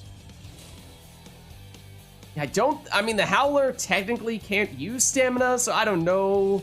Does the Howler count? Does it not count? I mean, I'd say if Wisty can make it in with the Howler, we have to give it to Wisty. Like, that's tough enough right there. The Howler doesn't have stamina, that's gotta qualify, you know? And now Wisty is in a tough spot where Anor does not have any defenders, but Wisty did not have infinite stamina on anybody, so Wisty was not allowed to score.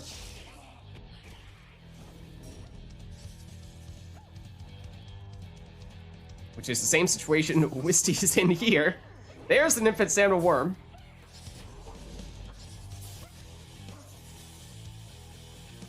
Anor wants to go through the portal, needs to go through the portal, does go through the portal, but gets banished. Oh, Wisty, if they're quick, not quite. Anor opening, perhaps? No, not this time. Wisty, okay, I mean, it's a Howler. This counts. This absolutely counts. If Wisty gets in with a Howler, this absolutely counts. I don't care what you say, the Howler scores always count. Exactly.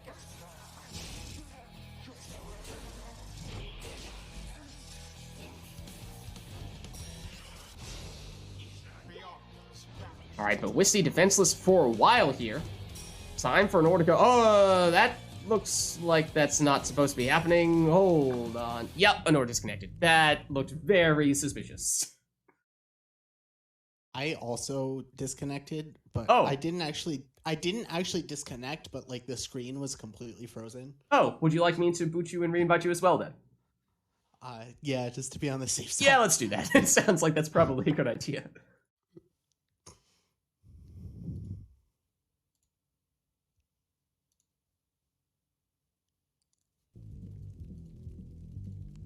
The rare double disc.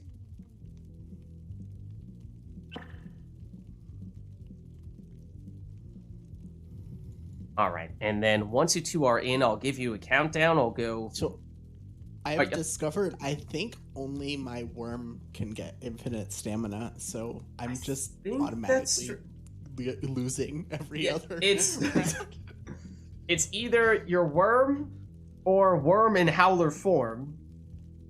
I mean, I guess you could throw it in with an infinite stamina worm, and then at least your worm is still in for the next round. But otherwise, you're right. You're just trading a 15-point score for, you know, Anor's 20 or 25 or 30-point score, and that's not an exchange that you win. I wish the Howler score should be worth double. I've decided. As of right now, Howler scores are officially worth double. But alas, I will give you guys a countdown. I'll go 3, 2, 1, go. And on go, we'll hit resume. 3, 2, 1, go. Alright, so Nora goes through the portal and gets the infinite stamina. That's the benefit that she has, is that she has what is basically at least a very consistent way. Maybe not a perfectly consistent way, but a very consistent way to get that infinite stamina. You know, if something happens to her imp, then it's not in for a round, like she plunges with it, then maybe not, but outside of that, should always have a way to get infinite stamina, and that is the case here. But, oh, got held up enough. They no longer had the infinite stamina. Oh, I mean, that was impressive. I did not know you could spin that fast. I'm impressed. Wow! Wow, look at that. That is terrifying. 'Twas but a little splash. How do we count that with a double damage howler? I mean, not really, but I wish we could. I wish we could. Did someone just disconnect again? Hold up. Yeah, no worries. Yeah, we see that was possibly the single scariest thing I have ever witnessed in my life when you did the the extremely fast spinning with the specifically with the pitch black Rainmint's crone. Please never do that again.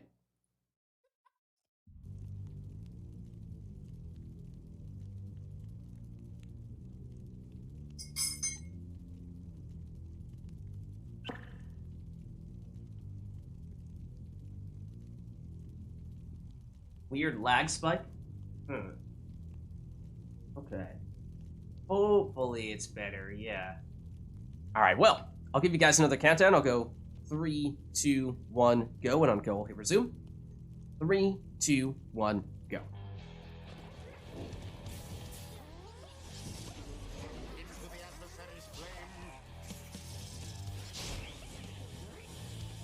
Wisty has that infinite stamina, but only briefly, and Anor has the orb at the moment, and Anor can't really get the infinite stamina until she gets the portal. Setting this up here off the wall, mind you, for 20 damage. Oh, except Wisty has the Stubborn Flame reducing Anor's damage, so maybe there are some situations in which Wisty can still afford to trade scores. And here is the infinite stamina worm, and gets the throw off. That's what Wisty's looking for there. Because now the worm is still in, so it is still possible for Wisty to score with infinite stamina even in this round, which would not have been the case had Wisty scored via plunge.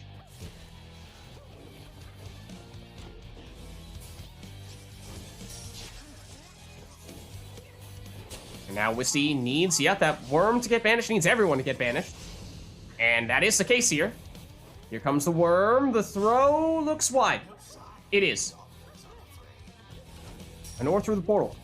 Has the infinite stamina, tries to go off the wall, oh, but stopped.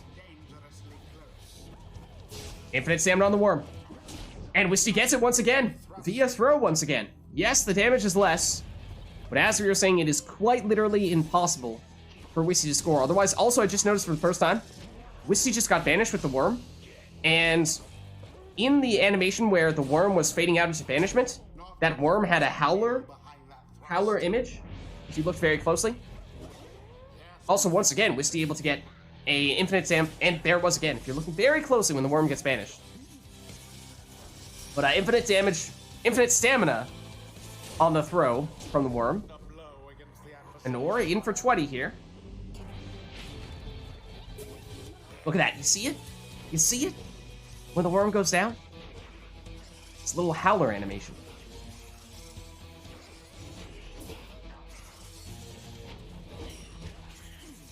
Nor goes through with infinite stamina, but banished, and now Wisty needs to do something to get infinite stamina, which is the tricky part. There's the worm. Oh, but Anor won the race to the orb.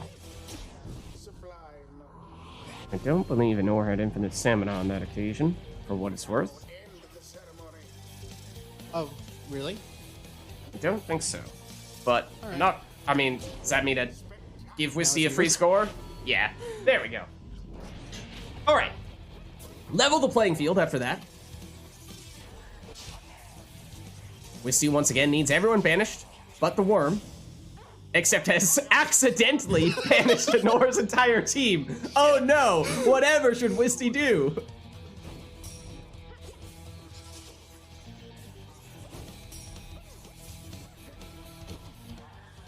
Needs the same thing to happen here. The worm returns. Anor eyeing the portal, which is very close to Wisty's Pyre, but Wisty once again can't do anything here. Needs the infinite stamina, and doesn't have a way to get it unless everyone gets banished.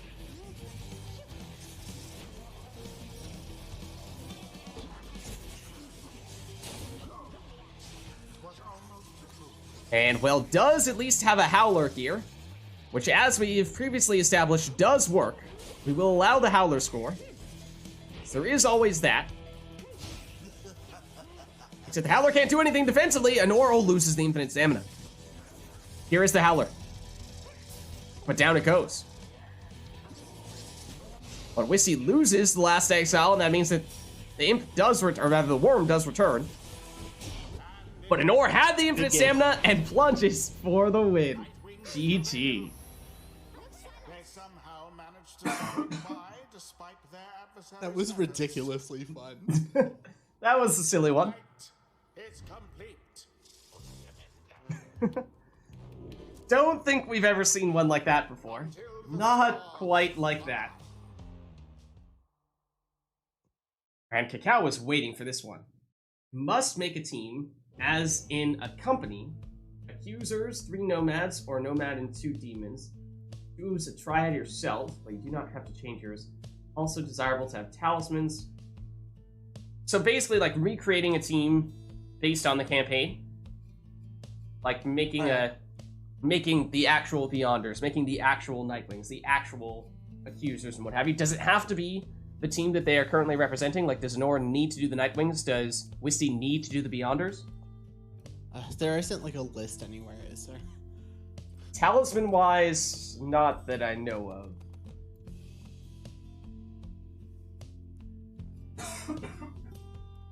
And Nightwing's not allowed because that's considerably easier, seeing as how you'd have way more options.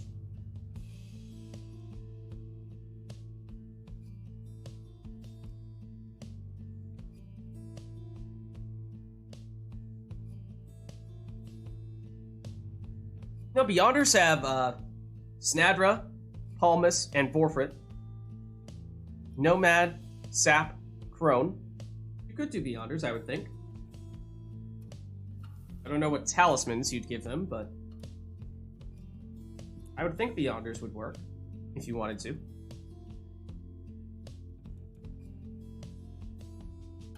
Not sure why that would need to be disallowed. Who has a Savage?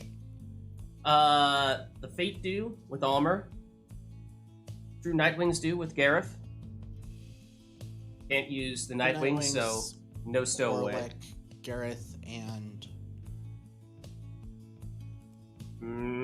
Tizo, Wolfred. Both are technically kind of canonically accurate, sort of.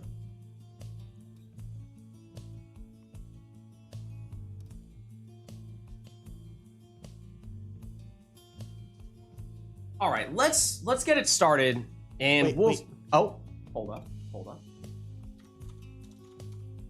Boat. I heard the pitter patter. I knew something was up. The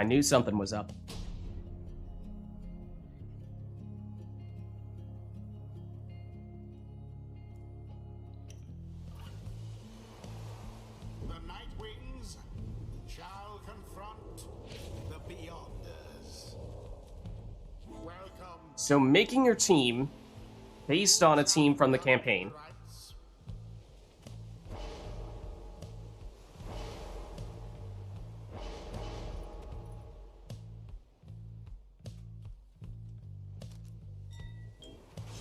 Udmilda. And given how that is Udmilda first for Nor, I have to imagine that means that's the Withdrawn. So for them, they have a 1 crone to imp setup. Yeah. There are a few others. They might actually have a savage as well. In some matchups, don't they? Oh, I changed my mind. I'm not doing the savage.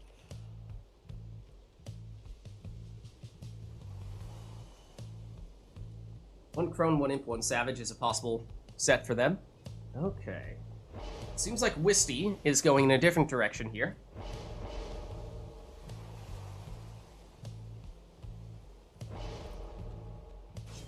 It's Nutritionistic Volfred first.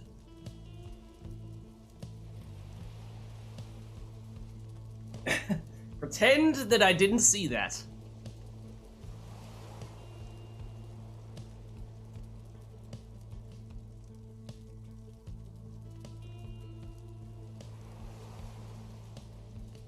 Didn't see what. Well, I imagine perhaps Honor would have considered using a nutritionistic Volfred herself. May not have real. Oh, Cacao's comment? How utterly sus? Oh. Volfred is fine.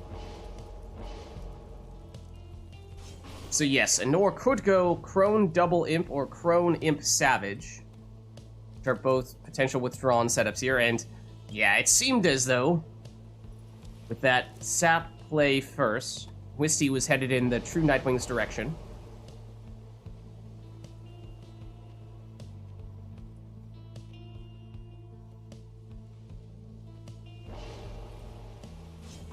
So there is the talisman of the true Nightwings.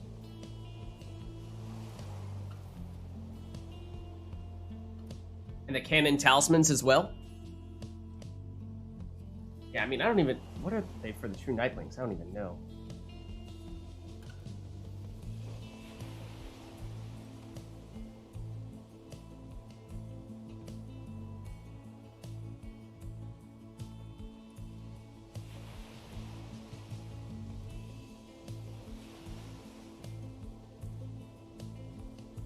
Sorry if it's cheap that I took Nutrition Stick Volfred. I mean, we never actually see Volfred on the true Nightwings, so we can't really say one way or the other what he would or would not have.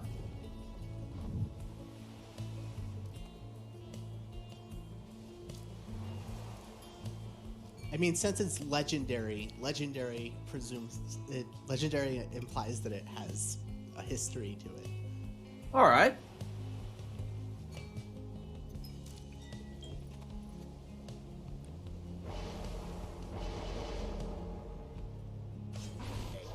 Well, it's Gareth, so it is the Crone, Imp, Savage, Withdrawn setup for Honor.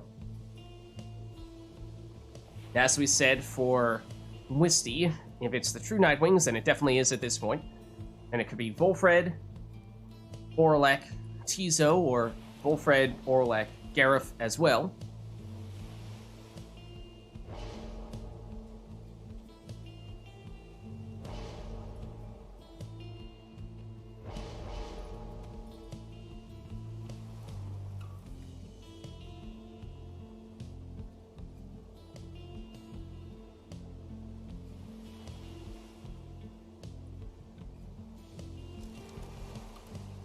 I just will keep with the legendary.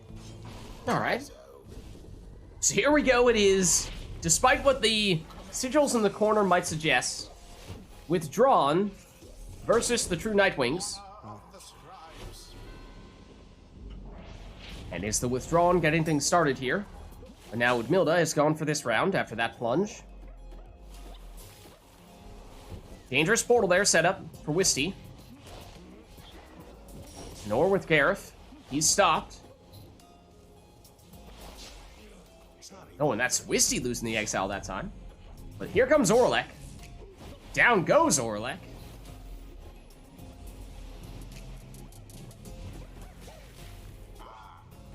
Wisty blocks, but has it back. Has that infinite stamina, and the persistence pays off here for Tizo.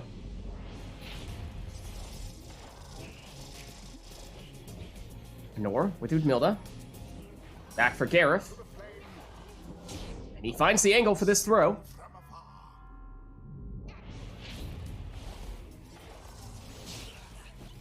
Down goes Udmilda. Oh, and for a second there, it looked like Tizo might have been able to go straight on in, but sets up a dangerous portal here.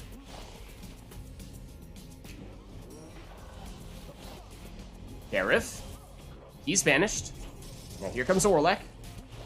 And Volfred. Volfred is banished.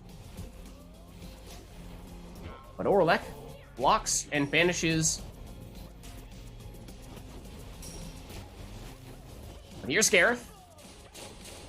Oh, and Udmilda using the Crone Salute, turning all of Wisty's exiles into defenseless Howlers. Setting up that 30 damage throw. Also, even after that salute, the size of the Howlers varies depending on which exile is transformed, and so Orlek's Howler was like twice the size as everyone else's Howler, and it was hilarious.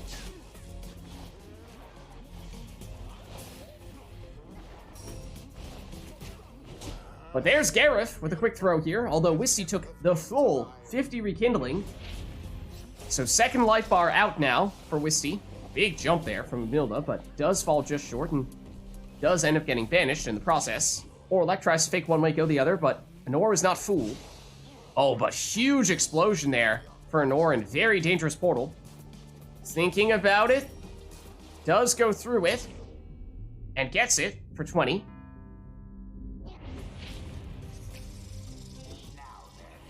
Oh, and straight on in with Udmilda for the winning plunge. The Nightwings prevail. They vastly outperformed their adversaries. GG. The ceremony is complete.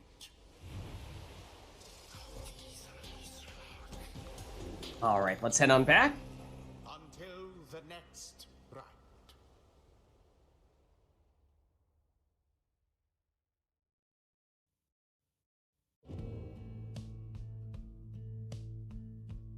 Oh.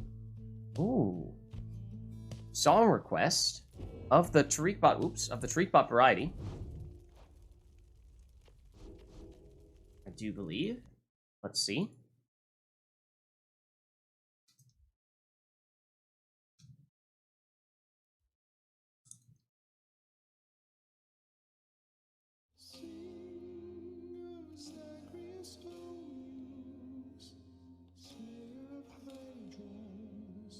Okay.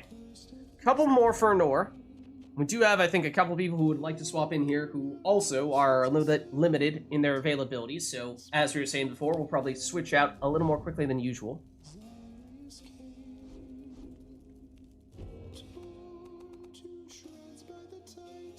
Is there anything else we'd like to see here? We have the song all set and ready to go.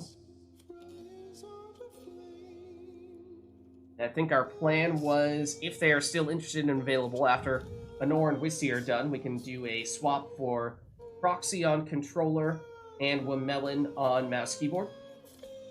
Now it turns customize off. Customize turned off. No planning will be had for this match. We are just getting turned straight in. Let the chaos commence. So used to menu sounds. The Nightwings No worries. shall now face. Alright, well, what do we end up with here? Anor has 2 saps and a nomad. And for Wisty, it is a demon, Jody, not Orlek, and an imp and a worm. I mean, that actually could have been the meta Orlek setup. Those are generally the supporting characters you'd like to see. But for Nor, it is Volfred. No nutrition stick. That was the normal blinking distance, but does still have time to get off a 25 damage throw, that is.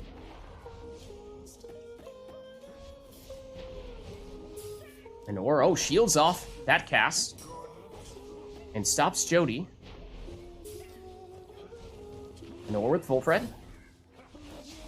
But he's banished. Wisty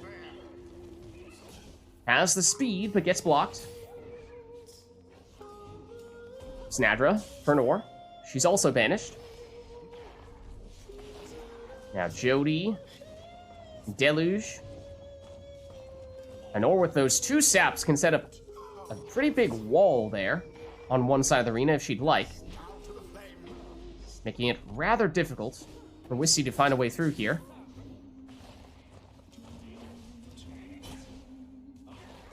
Volfred. Oh, sees chance. Okay, so Wisty, if they can score quickly with Deluge after getting a banishment, can actually get 25 damage out of him.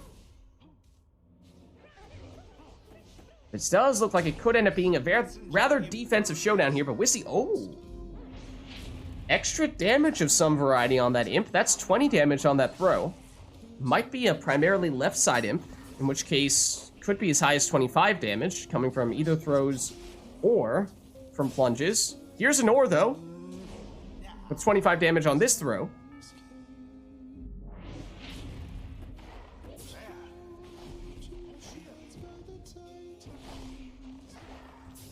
Well-placed sapling, locking down the orb. Oh, an exploding sapling at that. That means time to set up this throw. The devious maneuver.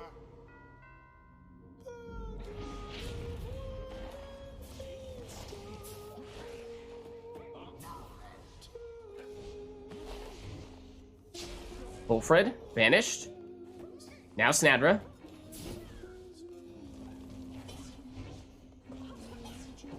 Trying the Nomad shielding strats. Jump in with the Nomad, switch back over and shield it with the sap as quickly as you can.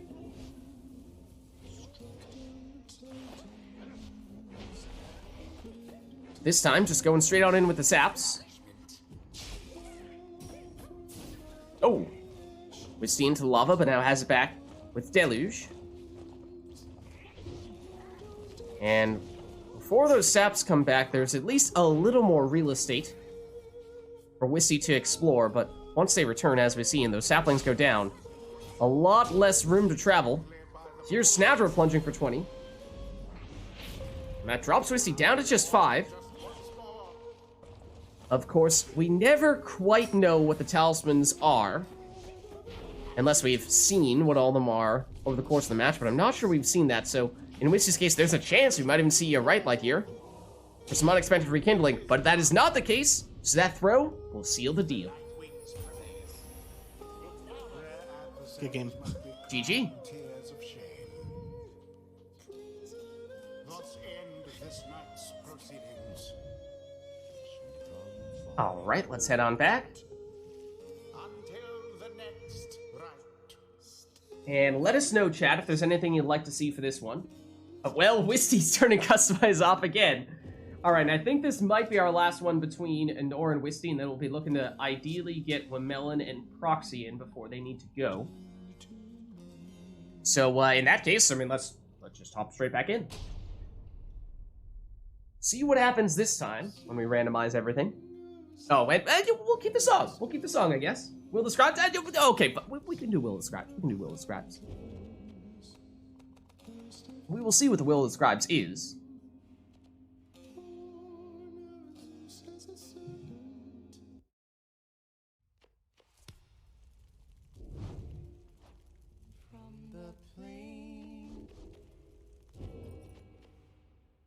Okay. Okay. There we go. It's fine. It's fine. It's fine. It's fine. We will the Scribes. We will the Scribes.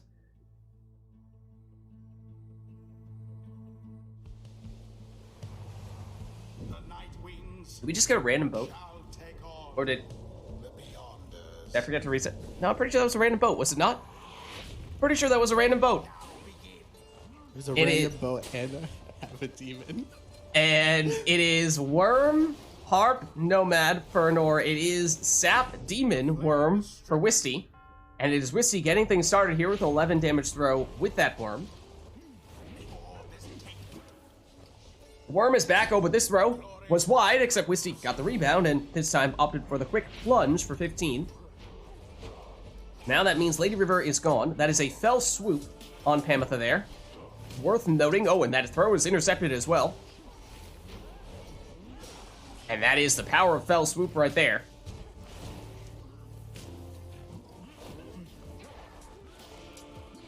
Time, though, for Pamitha. Oh, Flame Leech on Pamitha, so 20 damage and 10 leech back to Anor's Pyre as well. That is not a bad talisman. Of course, all those talismans are randomized with customized turned off here. And now Headwind, plunging for 20. No prayer beads on him, so he's gone. Quick Worm throw from Wisty for 10. Wisty back with the Worm, once again here. This time for 11. Has that speed advantage and knows it. This time blocked. Pamitha. Trying to go the distance here. And does.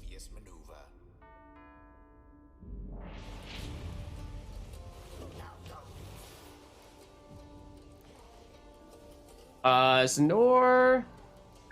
Disconnected? Yes. That was a long time to be frozen. Okay, let's get her back in then.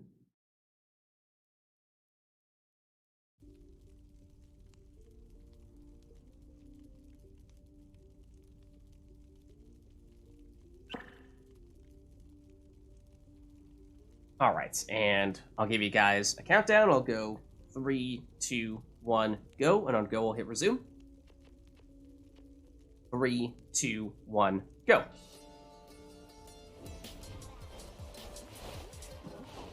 Oh, Pamitha got rid of the orb, and Wisty was right there to scoop it up immediately. Tried to blink in, but got banished.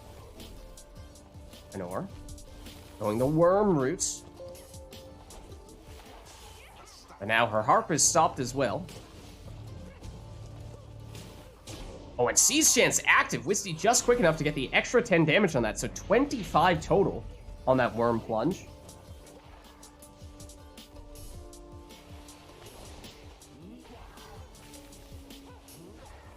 Pamitha now for Anor, and flies over, and in for 20, and the Leech.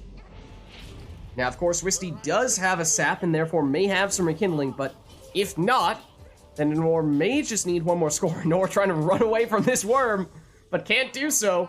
Opportunity here for Wisty for a 25 damage Worm throw.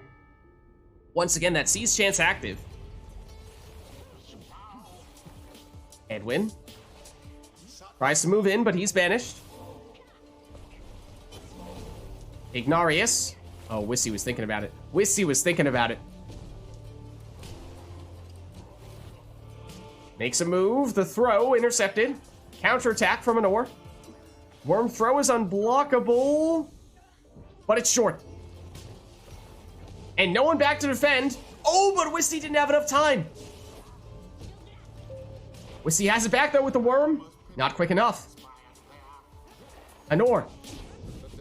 And yes, it's 50 rekindling on the second life bar for Wisty. Worm throw. That looks wide. It is.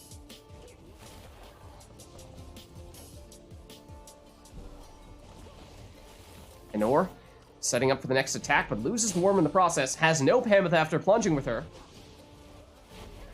So numbers advantage to Wisty in that way, and that made it easier for Wisty to plunge here with the Worm for 15. Now that means Wisty is technically capable of finishing this, though. Would need to be a just about full damage Ignarius score. Anyone else would fall just shy, and no more Lady River in this round after plunging with her.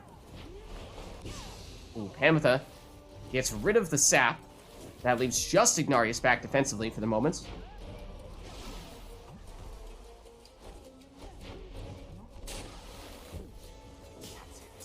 Ametha down. And now Ignarius with the orb. And as we said, he is the most dangerous exile for Wisty. Nearly negligible. Oh, and a quick 5 damage throw, but turns out he has leech. The orb is up. Guaranteed 10 leech, and so Wisty back up at 60 Pyre life now. I believe that is our first time having seen that. Oh, and here comes Ignarius. His throw intercepted, but he banishes the defender. The worm returns just in time to stop him. Wisty's worm. Oh, the throw is just short. Headwind for Nor. That is a wall of defenders, though. But Panther flies over them all. Might have missed the Pyre a little bit, but we'll give it to her. 20 damage and the leech, and now... Even if Wisty was to score there, still would take 2 scores here for Wisty after Nor climbs above 30 Pyre life.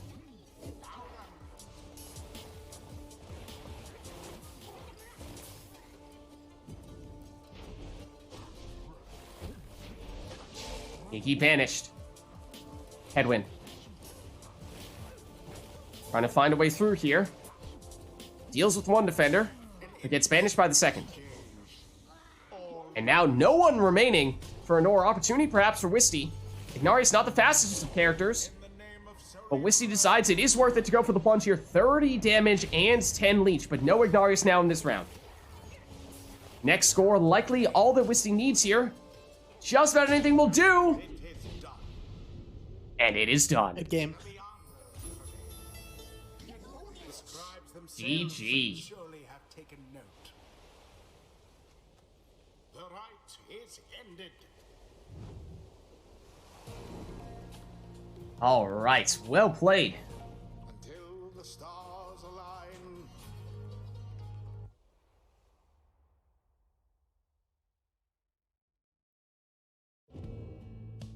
All right. Well, I think, given how we have a couple more people who would like to get in here who have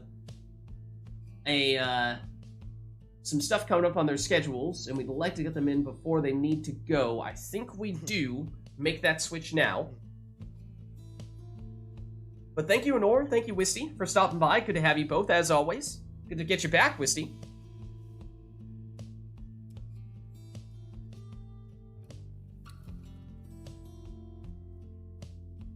And assuming that Proxy and Wamelin are still available, I think those are the two who had said they were interested in getting in. But we're only going to be available for a little while longer here, so we might just barely be able to sneak you in for a little bit before you need to go. That's at least the hope.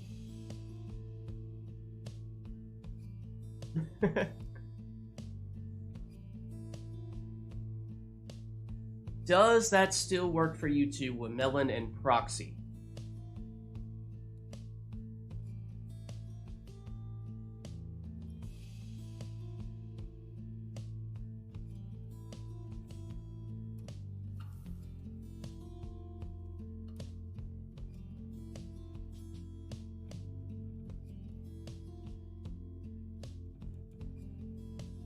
Wamelin would like to go just once against Wisty, but it seems like they are both available here.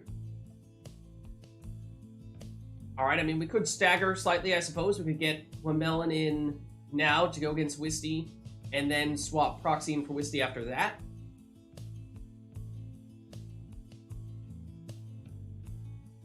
Okay. I mean, let's just go quickly in that case, because I know you two have stuff coming up, and I want to make sure we still have time to have you two get a few matches together. Wait, so am I subbing out? I think that means, Wisty, if you are in fact still available for a match, at least get one here between you and Wamelin, because I don't believe you two have played each other before, and Wamelin would like to try out that matchup. Okay, so Wamelin, which team would you like to be today?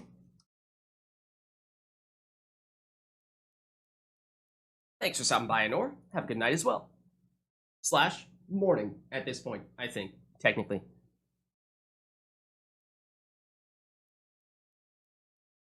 Dissidents? Okay. Taking off Nightwings. Do on Dissidents.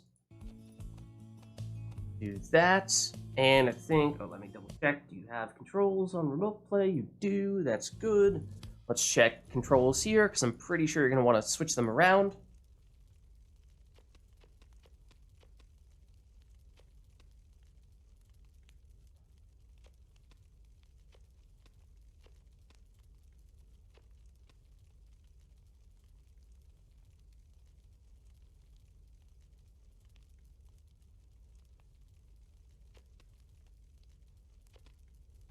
Look good? Okay. Awesome. Alright, so let's get at least one match in here between you two, and then we'll get Proxy in here. So we want to make sure we get Proxy in before Proxy has to go. Okay. So in that case, let's just hop into this one, because I think the primary thing we're trying to do here is just get a chance for these two to play against each other. Because they have not yet done so.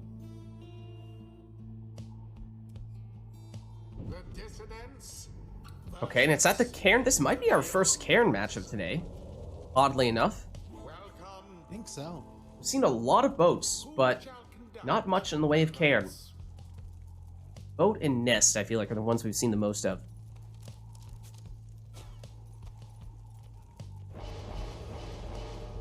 Alright, so Melon starts with an infinite stamina Tizo.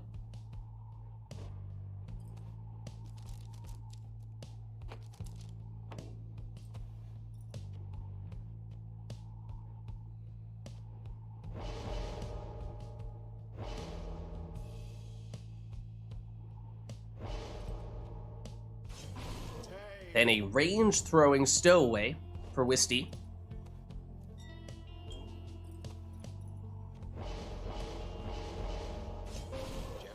Quick-throwing Jody for Wamelon here.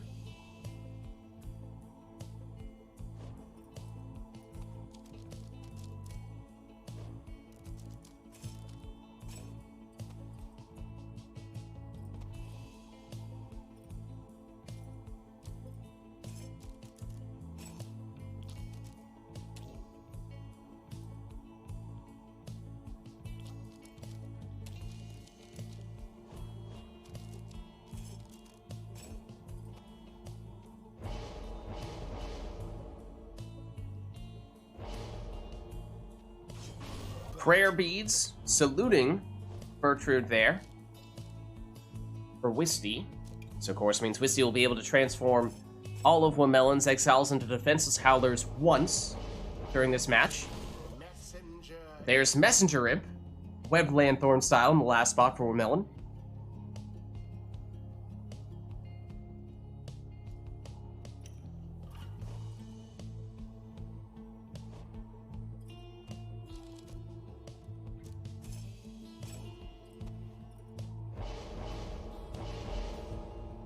And final selection for Wisty is also a Webbed Lanthorn Imp. So here we go, I believe our first matchup between Wamelon and Wisty. And it starts off in explosive style, as both players taking a lot of imps. So I suppose that is to be expected. Dangerous portal there for Wamelon. Wisty, though, is the one capitalizing first here, jumping in for 30 with the Crone. That, of course, resets the portals as well. Stowaway's throw makes it in here for 16. Remember, we saw Wisty, I believe, take the range throw talisman on the Stowaway. So might see a sniping Stowaway. But no one back to defend at the moment, so time for Wamelon to throw this one in for 15.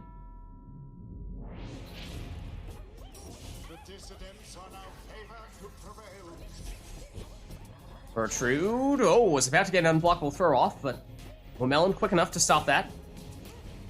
Through the portal, Wamelon goes, but gets banished with Jody, and the orb is free. Oh, and Wisty nearly picked it up right next to Wamelon's Pyre, but Wamelon has recovered it.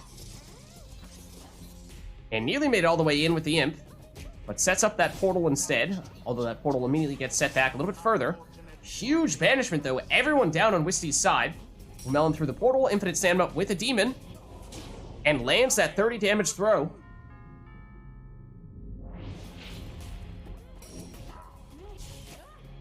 And the stowaway gets stuck there a little bit, gets banished.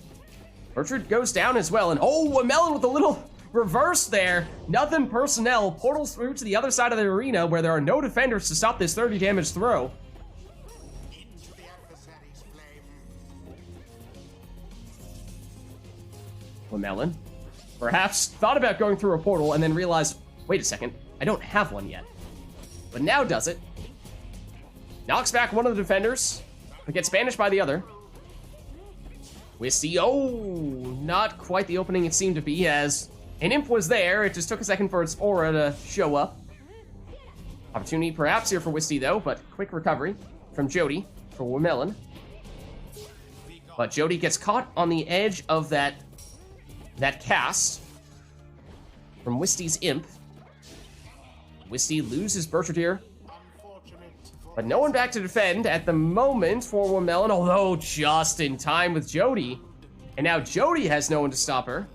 If Wamelon is quick, and that will seal the deal. The dissidents prevail.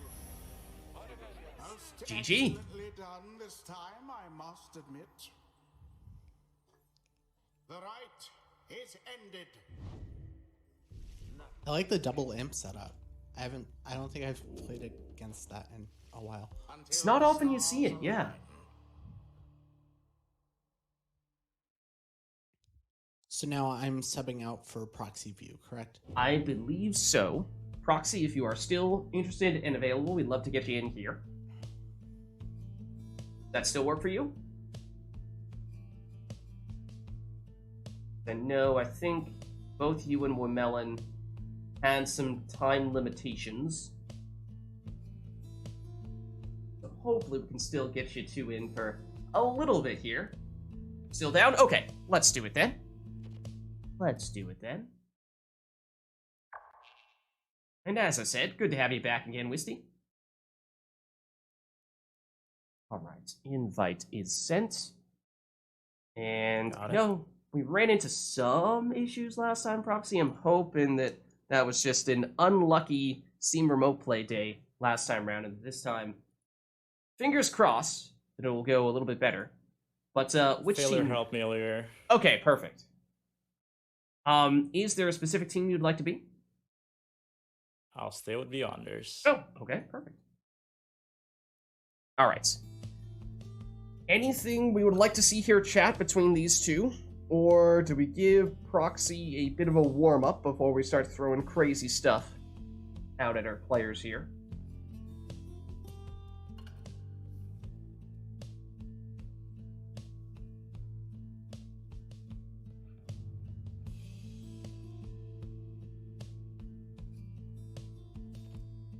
Alright, not seeing anything at the moment, so why don't we do that? We'll just have you two take whatever you'd like for this first one.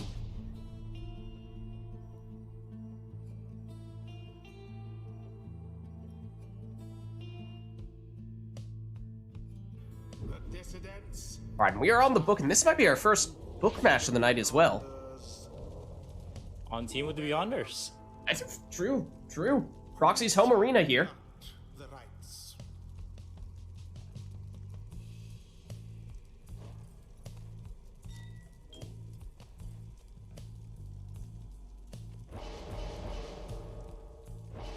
And that is a meta Orlex selection there in the first spot, coming from Wamelon. See how Proxy responds.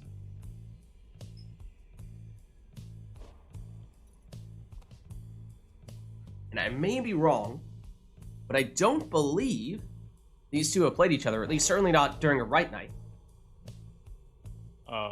Nope. Wamelon says My might have second- stolen this team from Proxy. We shall see.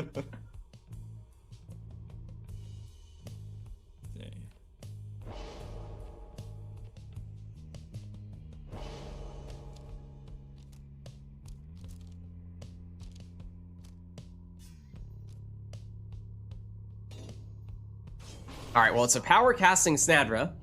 Again, fitting in this arena.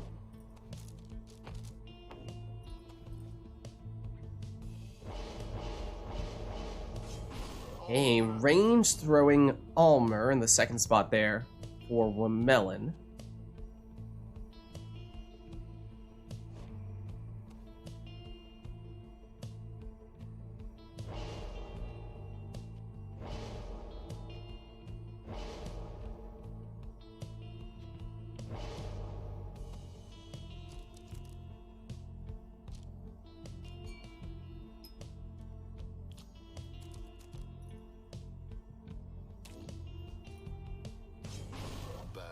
Then another legendary talisman. That time it's Bertrude, being able to cast through barriers.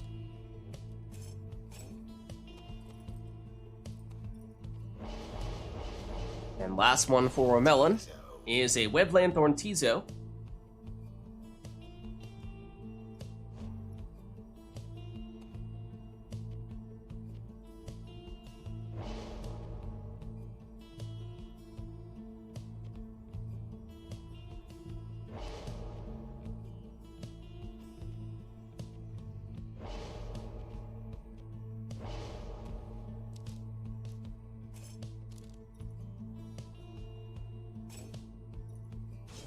And last one for Proxy is a super speedy Dalbert. Alright, so here we go in what I believe is the first matchup between these two. Whoa, And it is. Go easy, mate. Or like getting started in dramatic fashion there. Pulling his way through, and he gets in another throw here for 25. Here he comes. His throw makes it in once again.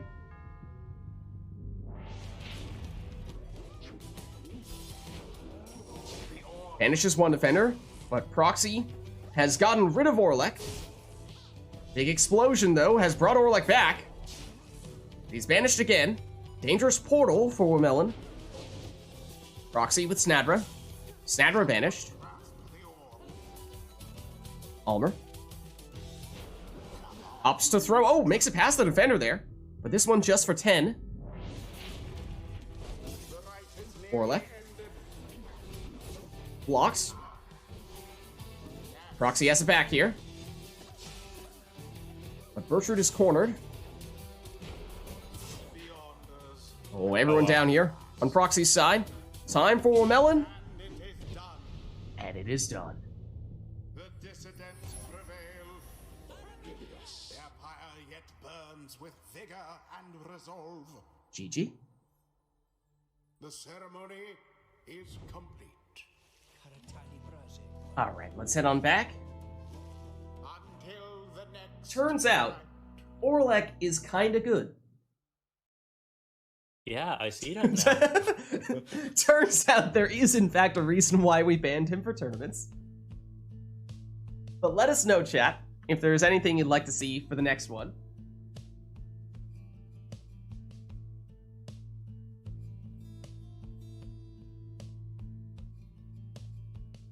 Go easy on me, please. Ever used that in RITE NITE before? That was, what? 2 out of 3 members of the meta team.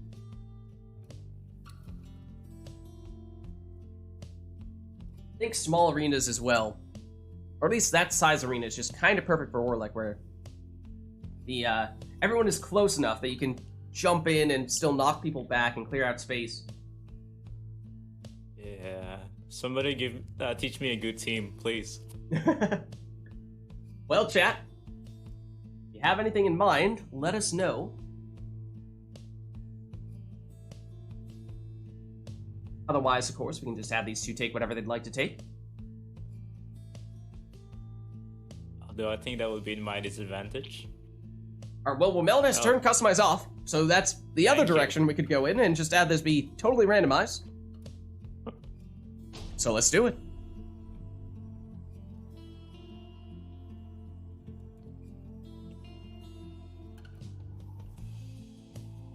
The dissidents shall now face Okay, let's see. beyond. Kerr, Imp, and is that Orlek? It might be. It is for Wamelon. Then for Proxy, it is a Worm, a Harp, and a Nomad. Now, this is, once again, almost an identical team to the one that Wamelon just used. Orlek with, I mean, it's probably not a Web Lanthorn Imp, but it is an imp. The proxy does find a way through. Oh, hold up.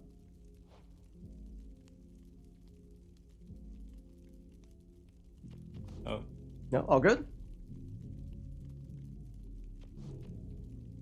I thought he just won the entire game in the previous one with wrong controls. That would be like a big flex.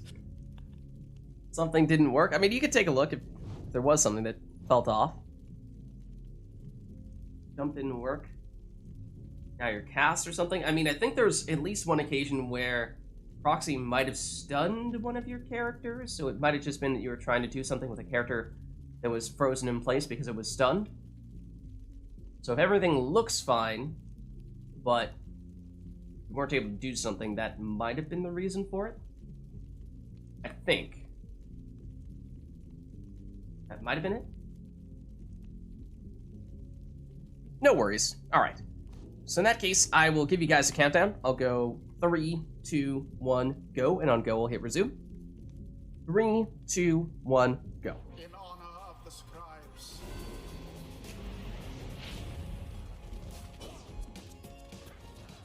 Alright, and Dalbert makes it through here for 20 on that plunge. So we know he at least has the first mastery on the right side. Triumvirate is closer than the other. Orlek. Banished. Oh, sees chance. Okay. So extra damage on Lady River if she can score quickly. And Proxy has Sacred Bond, so by stepping on those portraits, it'll bring back teammates. And that means that actually Proxy can score. Whoa! Kerfang as well. Okay, extra damage. So uncontested on that one. Fairy Spirit we just saw. I think on Orlek it must have been. 25 damage on the plunge, but there is also a Moondrop there for Infinite Stamina, which Wormelon does pick up, and is hip-hopping and hop-scotching all over the place and in for 20.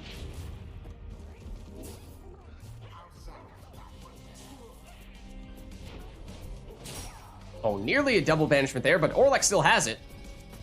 Dancing around the defenders, knocking some back, and eventually finds a way through there for 25.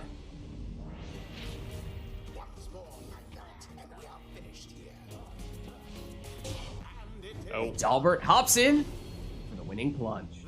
I'm very not used to the lag. Ah, no worries. Yeah, I think That of their adversaries is but ash. you might be the most distant of players and therefore likely have the highest lag for whatever that's worth. Yep. We may or may not be more or less on opposite sides of the world. Yeah, GMT +7. Where is that? Yeah, pretty far from me.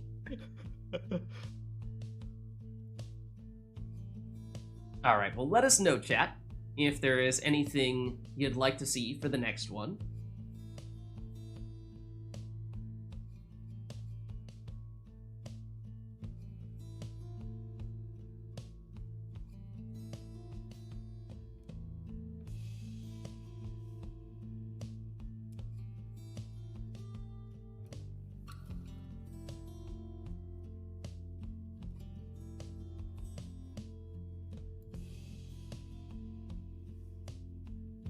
But of course, if not, we can just have them take whatever they'd like to take here.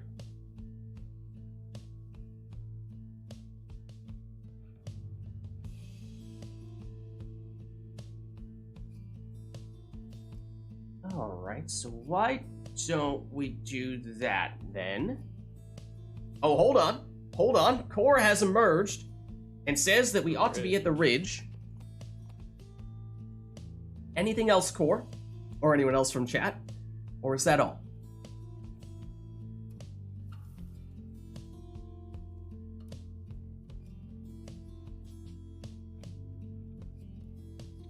Maybe turn customize on first. Oh, yes. I had forgotten. Thank you for the reminder. Good call. Good call. But not seeing anything else at the moment, so why don't we proceed?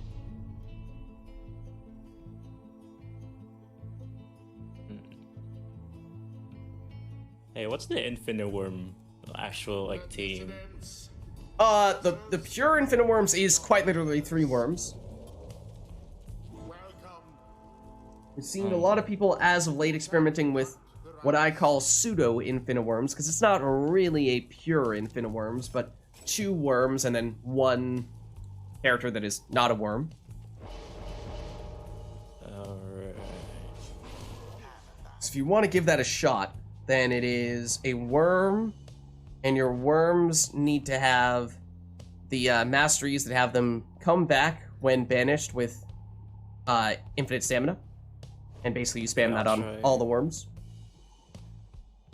Try bird shoot on the first one worm and unworm on the rest.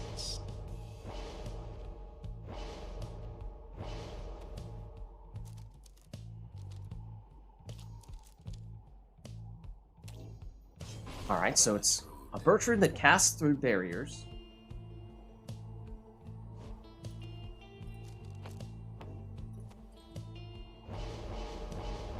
And big starting Pyre life there on Jody for Melon. What does the worm need to have? So it's all from the masteries. It's the Valiant Return, so that you come back instantly when everyone is banished. And then generally you want to have... I mean, yeah, I tend to go here. Here, this is important. So that basically you come back and you come back with infinite stamina. So you can just non-stop zoom. And then technically from there you could take whatever you want. Some people go down for Seize Chance for the conditional extra damage. There's the situational stunning claim, but that's at times hard to pull off. Then there's the more reliable bring an ally back when you banish someone, and either double banishment or double cast, or just larger AoE on the cast. So I tend to go 1-2 and 1-2, but these 2 are the ones that are necessary if you're going for that combo. The rest is technically up to you. Oh. And talismans, again, there's some room for customization there.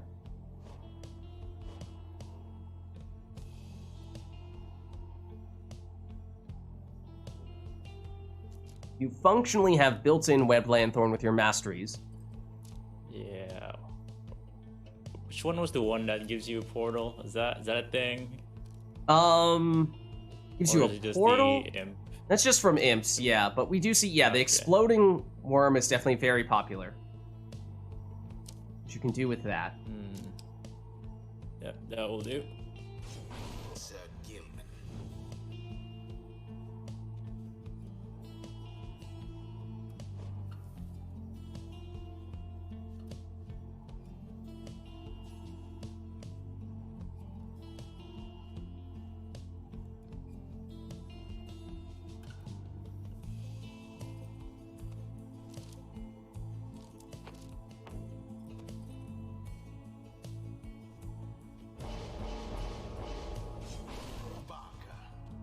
Then Luminous Idol Barker will get full stamina whenever he picks up the orb.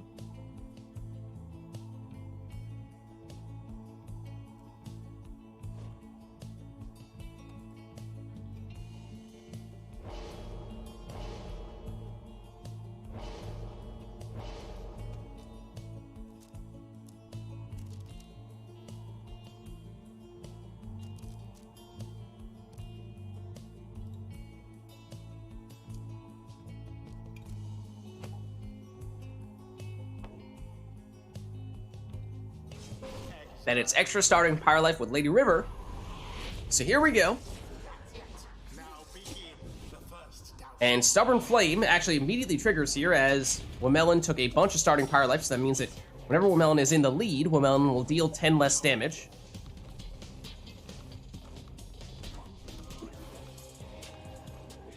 Throw there is short, but a series of banishments leaves Wamelon defenseless here. Roxy use that throw. It's a little short here. Barker.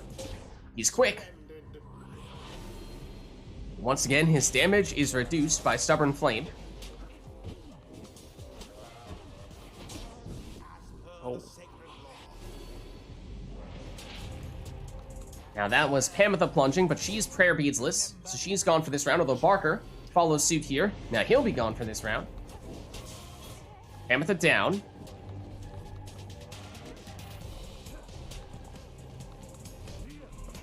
Lady River speeds on in, plunging for 15.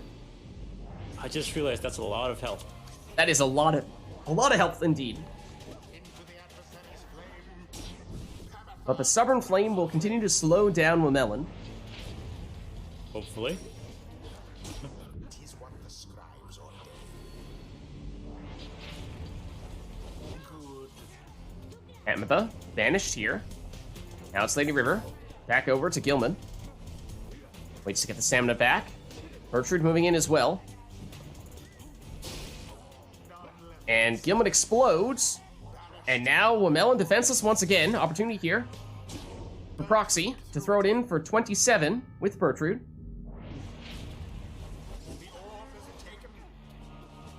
Amethyst loops around and finds a way through here for 10.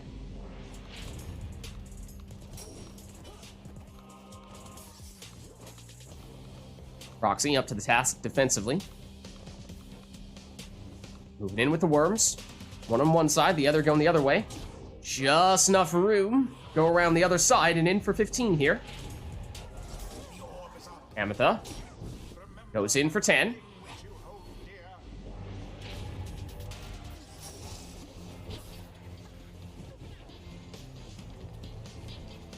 Gilman. Now Lady River. Lady River down. Gertrude moving in. She's banished. But now that brings back Lady River. Gertrude has also returned. But Barker finds his way through.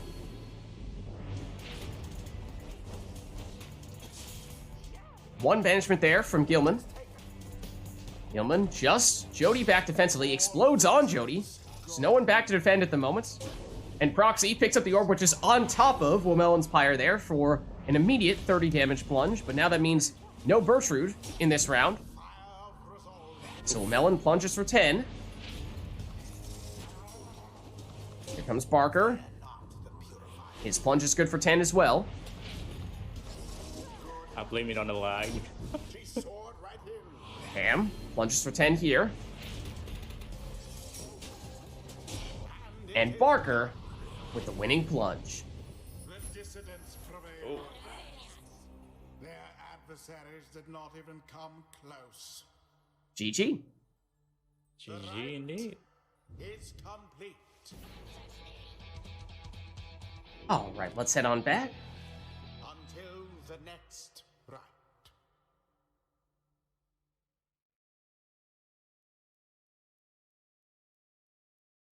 And let us know, chat, if there's anything you'd like to see for the next one.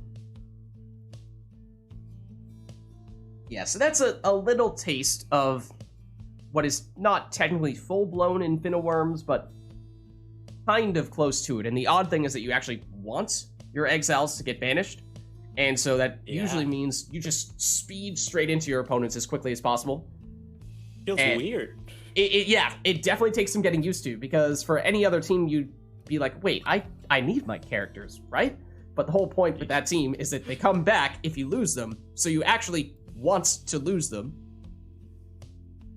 Yeah, need more fast ones instead of like big and slow one like Gertrude. Yeah. Yeah, it's very offensively oriented, or at least the way I play it tends to be very offensively oriented, so you kind of want to speed in to get the orb as quickly as possible, because if you have it, you can just keep on going full speed ahead and, you know, ram straight into your opponent. If you get banished, no big deal. Next worm up. Keep on repeating that. Whereas if your opponent gets the orb first, then it can be a little tricky, because it's not the strongest team if you're relying on all those worms to get the job done defensively. Yeah. Oh, what is that? Wamelon. What? No. Titan Stars, all of them. That means that I mean, is they're all advantage to me. So they are all advantage to Proxy in that case, including the fabled, the mythical Yeastlock. I still don't know what that does. Anything else we'd like for this next one, or will Titan Stars be all?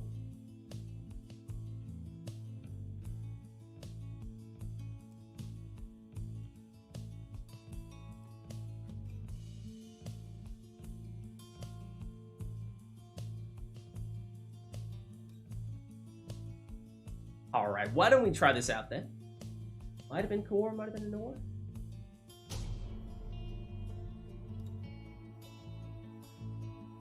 Well, you did this yourself this time. The Titans. All right, so what we have here is some stat upgrades, quickness, hope, presence, and right, those are the only stat upgrades. We have, when you have the orb, you will maintain your aura, though it will slowly shrink over time, which is actually the effect of one of the cursed talismans, or at least the positive aspect of one of the cursed talismans. If all of your exiles get banished, they will all come back. So you actually kind of want... infinite orb. Yeah, true. You actually, once again, kind of want all your exiles to get banished. You have additional 5 damage. You start with extra Pyre life. You have extra stamina. Wamelin starts with less Pyre life. You have 5 leech. You have built-in prayer beads. When you plunge, you'll automatically come back in the next round. And then, most importantly, the extra brain cell. Results may vary. I see. The dissidents shall confront the Beyonders. Welcome. All right, well, other than that, the team composition is up to you two.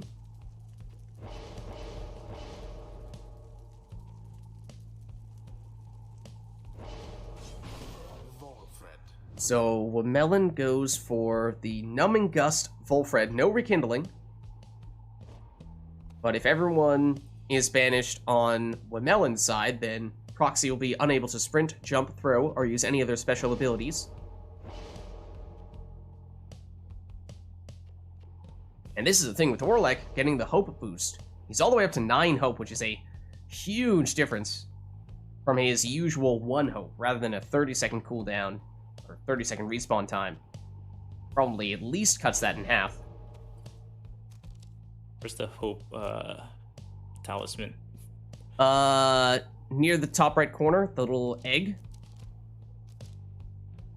The orange stone, that, yeah. It's totally an egg. How many seconds is it now?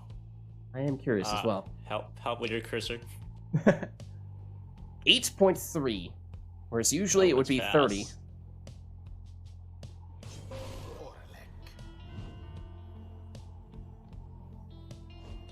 Orlek, but no downsides.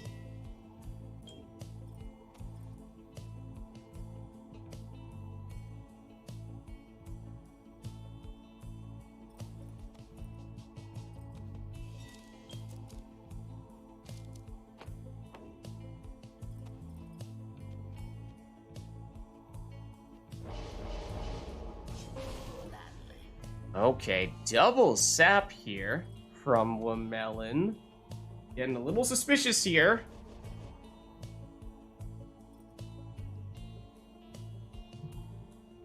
Just starting to feel the need to remind you two that if we exceed 4 saps total in this match, then we will break the game. Let's not get too carried away here.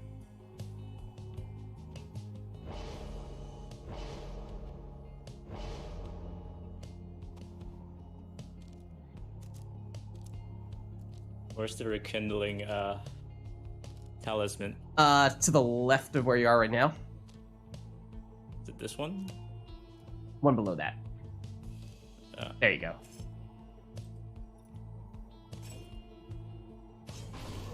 So super rekindling on that Volfred.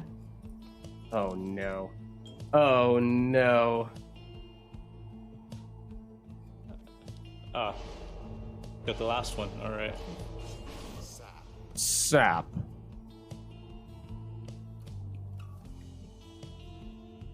Okay, Oh.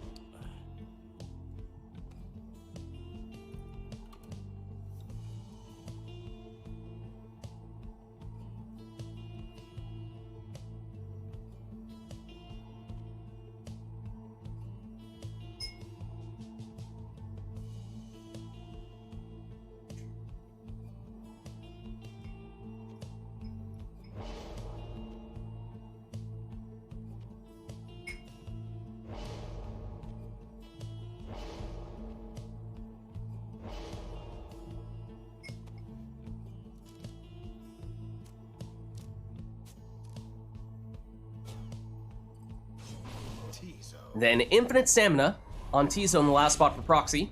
So here we go. We will see if Womelon can either set up an impenetrable defense with those saps, or if Proxy can find a way through with the greater quickness and damage on these exiles.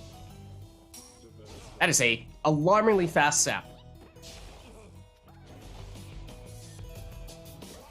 And tries to go in with the worm, gets blocked and banished, but does set up a relatively dangerous portal. Orlek waiting for the sap to advance and gets rid of him. It's a very fast Orlek as well. Here he comes. Trying to knock back those defenders, but he goes down. Womelon trying to move in with those saps. They do have a lot of throwing range, but not quite enough there.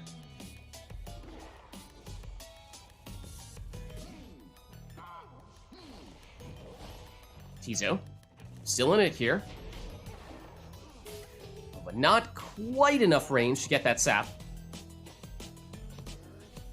Wilfred moving in for Womelon. The main way was blocked, but tried to go through up north, and actually with that nutrition stick, I think we saw. It's a very long blink, but wasn't quite enough to get the job done there. Orlek! Oh, he stopped just on the Pyre's doorstep.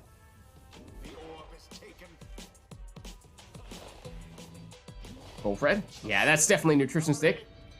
Long range blinking. Down goes one sap.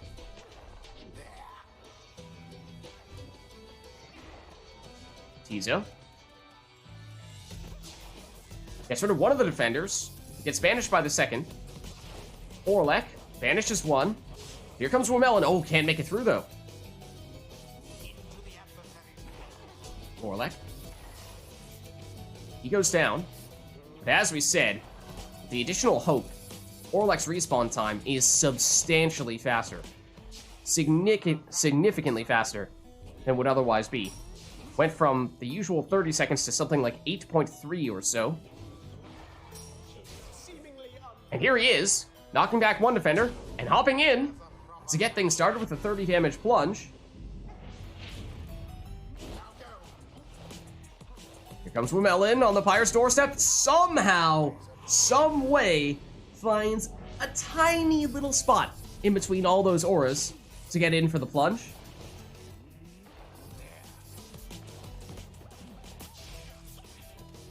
That, of course, means one less sap for Womelon in this round.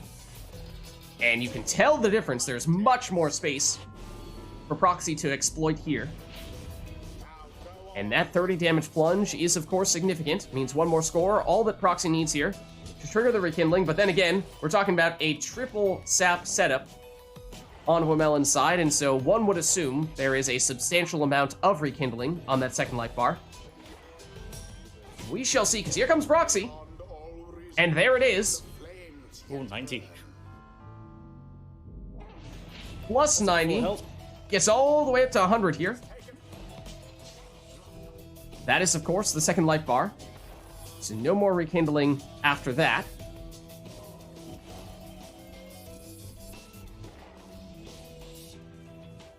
Womelon locking down the orb with those saplings. Here comes Womelon. Just quick enough to make it through here for 25. Orlek nabs the orb and goes through here for 30. And has Leech as well, which I believe at this point does take effect. Womelon, not quick enough this time. Proxy starts moving in with the imp and actually fakes out one of the defenders, giving enough room to go all the way in here for 30. And that drops Womelon down to 40 Pyre life, which means we're looking at about 2 scores. Maybe what Proxy needs here. Proxy's still on a lot of Pyre life and has some rekindling as well. So it would take a while for Womelon, if Womelon is to mount a comeback here.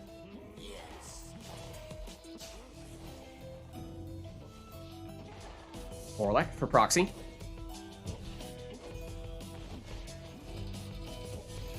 Continues forward. Oh, opts to throw instead.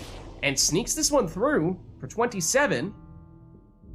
That drops Wormelon down to 13, which means now any of Proxy's characters have enough damage to finish the job here. Whether it be via plunge or even a relatively quick throw may even be sufficient. But that throw is short. And Wormelon has tried to set up a wall of saplings, although many of them destroyed just then. Everyone down on Wormelon's side, and that does trigger the Numbing Gust, but even with that, Proxy's still relatively quick here. Loops around the Pyre and finds the way in for the winning plunge. It's surprising how that is still difficult for me. Yeah, well, just take some practice, you know? Just take some getting used to. GG. Until the stars align.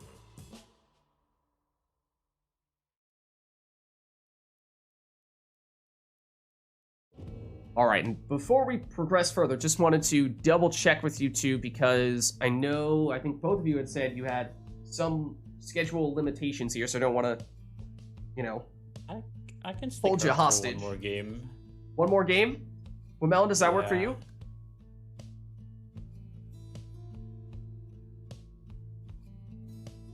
Because free for another half hour for Wormelon. Okay, it sounds like in that case, Proxy is the one who has a conflict come up sooner, so Proxy is perhaps the one we need to be wary of here, not creating any issues for you.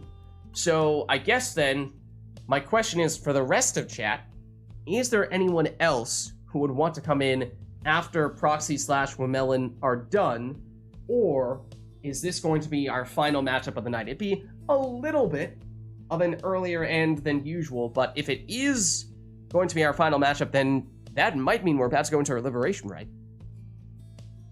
My first one. Is that what we ought to do here? Because if there is another one or two people who are available in chat and interested in hopping in after these two are done, then we could do a few more matches with them afterward. But if not, and this is our last matchup, then obviously we'd like to conclude with the liberation, right? I know we've seen some people in chat who I think... Yeah, we've seen some people who have played in the past but have not yet played today. I don't know if you are looking to play today or not. Because if not, then we may set these two up for a liberation right here. Going once. Going twice. Sold. Wormelon and Proxy. All right, let's do it. Let's go to liberation right here. So, follow Solium. Sermon intro on. We will do Never to Return, the version of Player 2, which, given how Proxy are the Beyonders and you don't technically have a version of Never to Return that is specific to you, we could either do whatever version of Never to Return you prefer, or we do have the old Never to Return, which we have at times used for the Beyonders in this situation. The Nightwings one. Say again, sorry. The Nightwings. Nightwings? Okay. There we go. Okay. We actually... Yes. So let's deactivate the Titan Stars. We actually should first do a quick match in which we just need to restart. Otherwise, you will get a Titan Stars hangover effect. And rather than having additional stats, you will have negative stats. The reverse of what you just saw. And that's no good. So just by restarting here, we can circumvent that little bug. Okay. So there we go. Now we should be fine to... Yes, initiate the actual liberation rite. So again, this will be our final rite of the night, our liberation rite. So no requests from chat for this one. We'll just be having both players taking their preferred teams and finishing things off in style.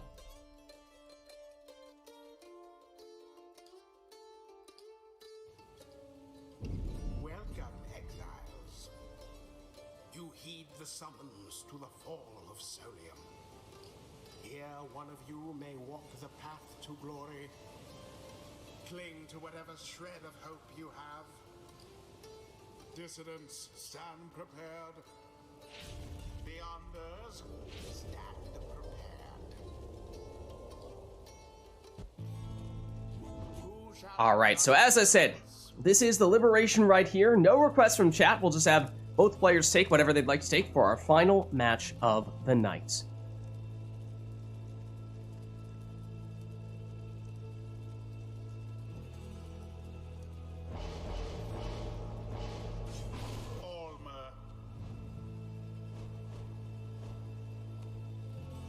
Melon leads off with a distance throwing Almer.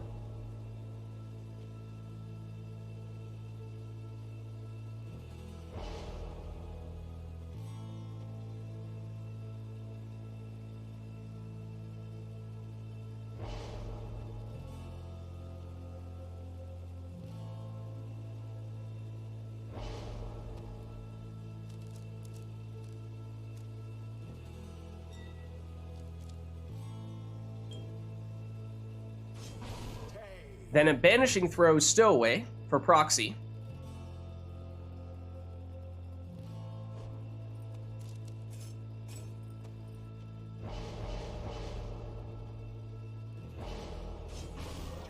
Speedy Jody for Wamelon.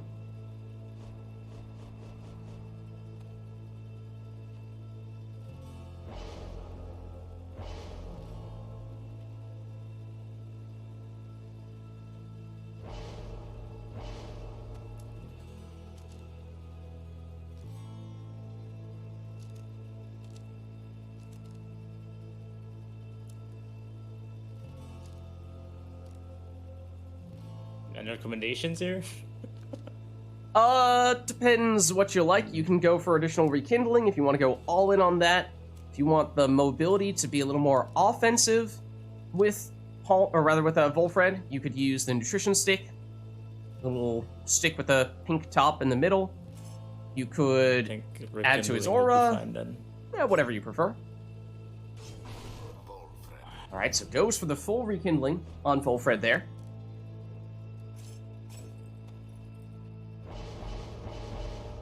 And Web Lanthorn on Tizo in the last spot for Wamelon.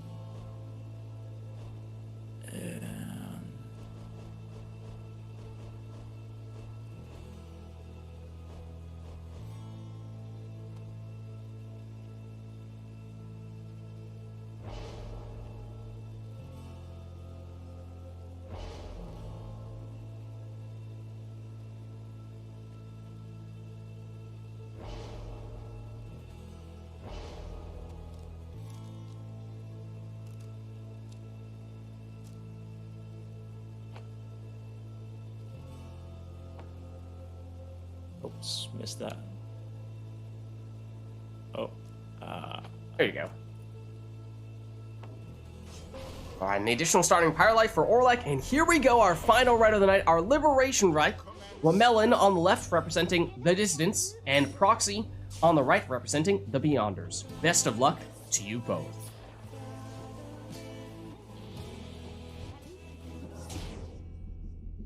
oh.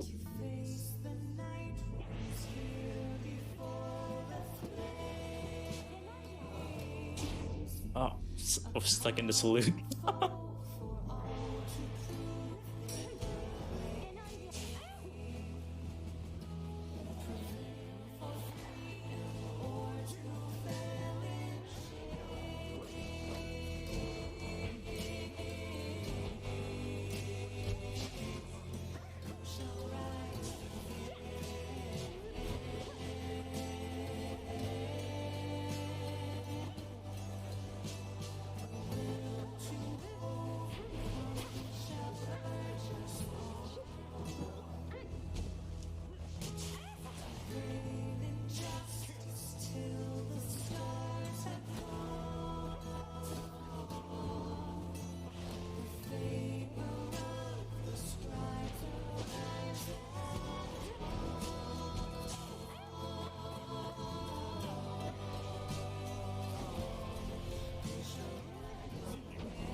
dangerous.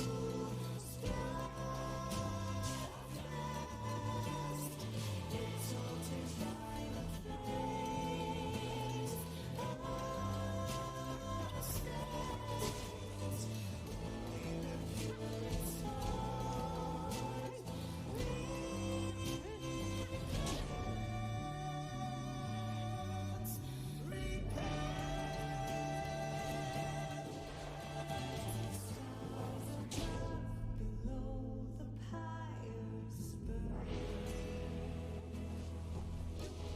Shall take freedom shall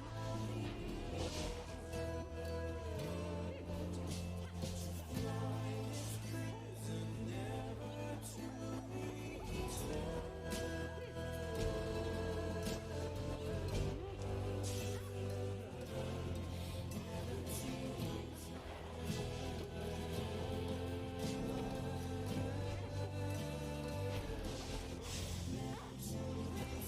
No.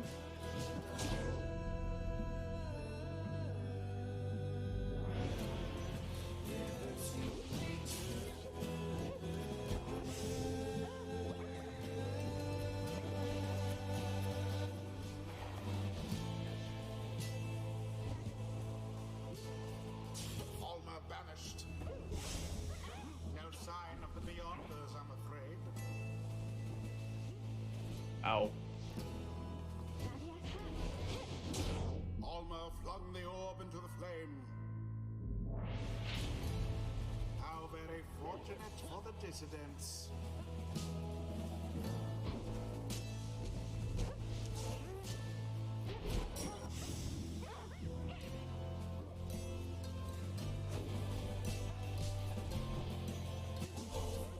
A banishment.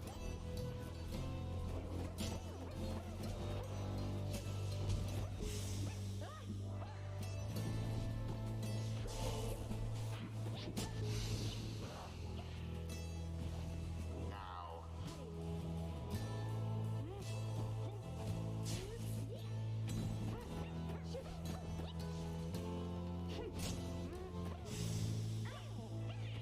Into the adversary's flame.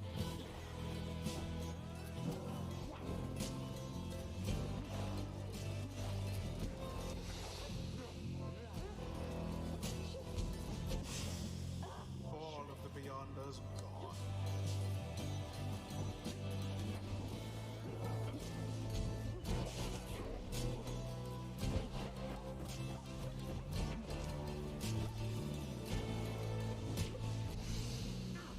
No.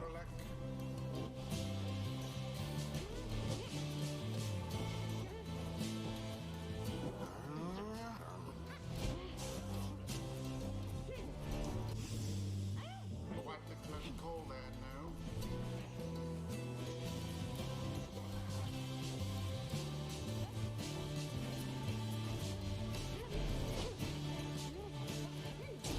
Alma plunged into the fires of his foe. Oh. A rude predicament for the Beyonders.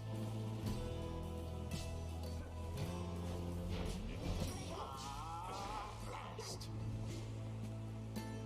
There.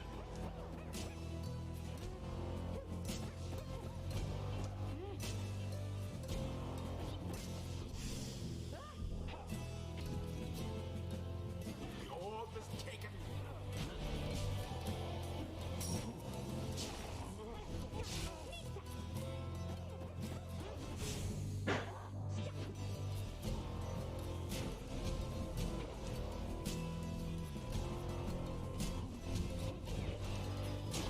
Such a display.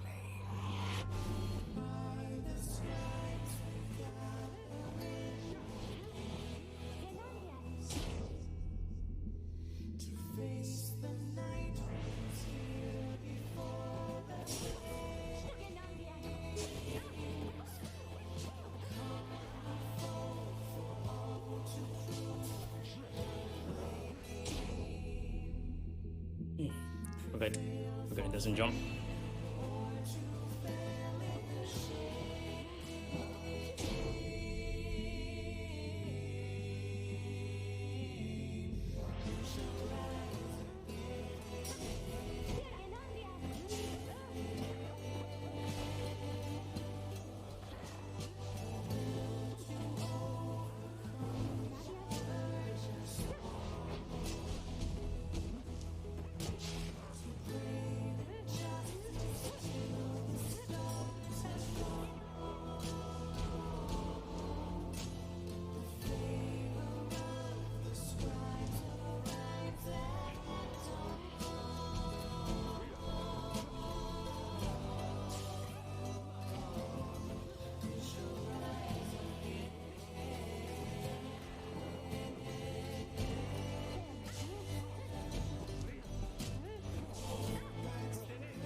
Nope.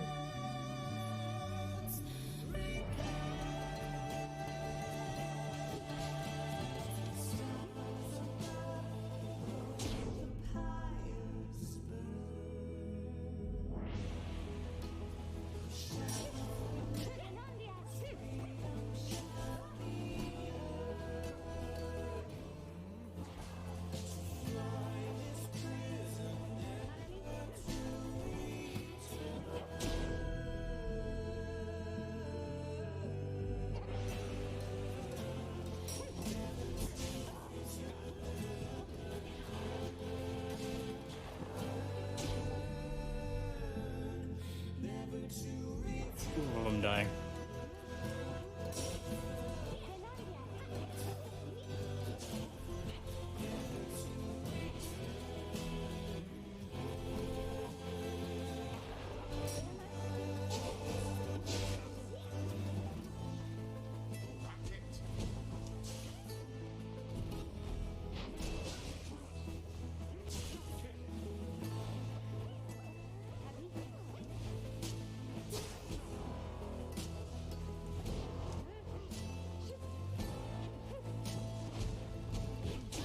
Tay, douse the flame.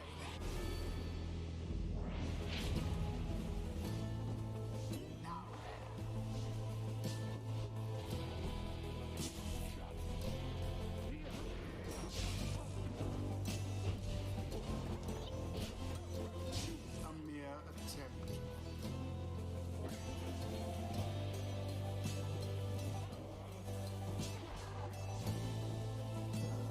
And there it is. And there it is. GG. GG. Close game indeed. An outcome which left little And I believe that will be my last game today. Alright, well, no worries. In that case, that will be our final round of the night, our Liberation Rite.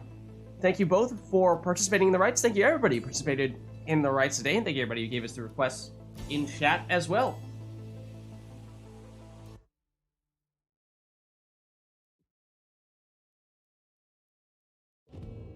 Alright, well, on that note, I will duck out of Discord, but I will see you guys next week. And let us also free these two from the Prison of Steam remote play. And let me throw this screen up. But thank you, everybody. As I was just saying, that was our final rite of the night, our Liberation Rite. Thank you, everybody who participated in the rite today. Thank you, everybody who gave us the request today in chat as well. This was, of course, Pyre Community Rite Night, which we are doing every Sunday. And if you're interested in getting more involved in this kind of stuff, and more multiplayer Pyre, then the best way to do so is, of course, by joining the Rite Club Discord server, which you can do by clicking on that link right there. That's where we're coordinating all this. My name is Lids. I'm hosting these Rite Nights in general. Our stream schedule is Fridays is Gwent Rogue Mage, Saturdays is Mass Effect 3 multiplayer, Sundays is, of course, Rite Night, Pyre. Then actually tomorrow, I am taking the day off from work, and we just hit 1,000 subscribers on YouTube, so I'm going to do a celebratory stream, ideally on YouTube, for the first time ever. Only streamed on Twitch before, never done it on YouTube. So we're going to see if we can do our first ever YouTube stream tomorrow. Backup plan, if, you know, it doesn't work out, we'll just switch over and do it on Twitch instead. But probably go through and take a trip down memory lane and do many of the games that we played over the years. So that's the plan for this Monday. Outside of that, speaking of YouTube, Vids there on YouTube as well, posting the VODs for all those streams, so if you miss anything, you can catch it there as well. Also doing some Gwent videos on YouTube, the Witcher-themed card game, new events for that coming out every week, so lots of stuff that we're checking out there, as well as some Thronebreaker, which is the Gwent campaign. And I think that's about it. We recently finished our Transistor playthrough, so if you have not checked that out, then that's all on YouTube at this point. And of course, if you haven't done so yet already, you can also hit the follow button to get notification for when I go live. Just follow me on Twitter at LidsVids. I post everyone live as well. But actually, the best place to stay up to date on all things Lids is by joining my own Discord server, which you can do by clicking on that link right there. But that's going to be it for me for tonight. So thank you all for watching. Hope you enjoyed the stream. And I'll catch you next time.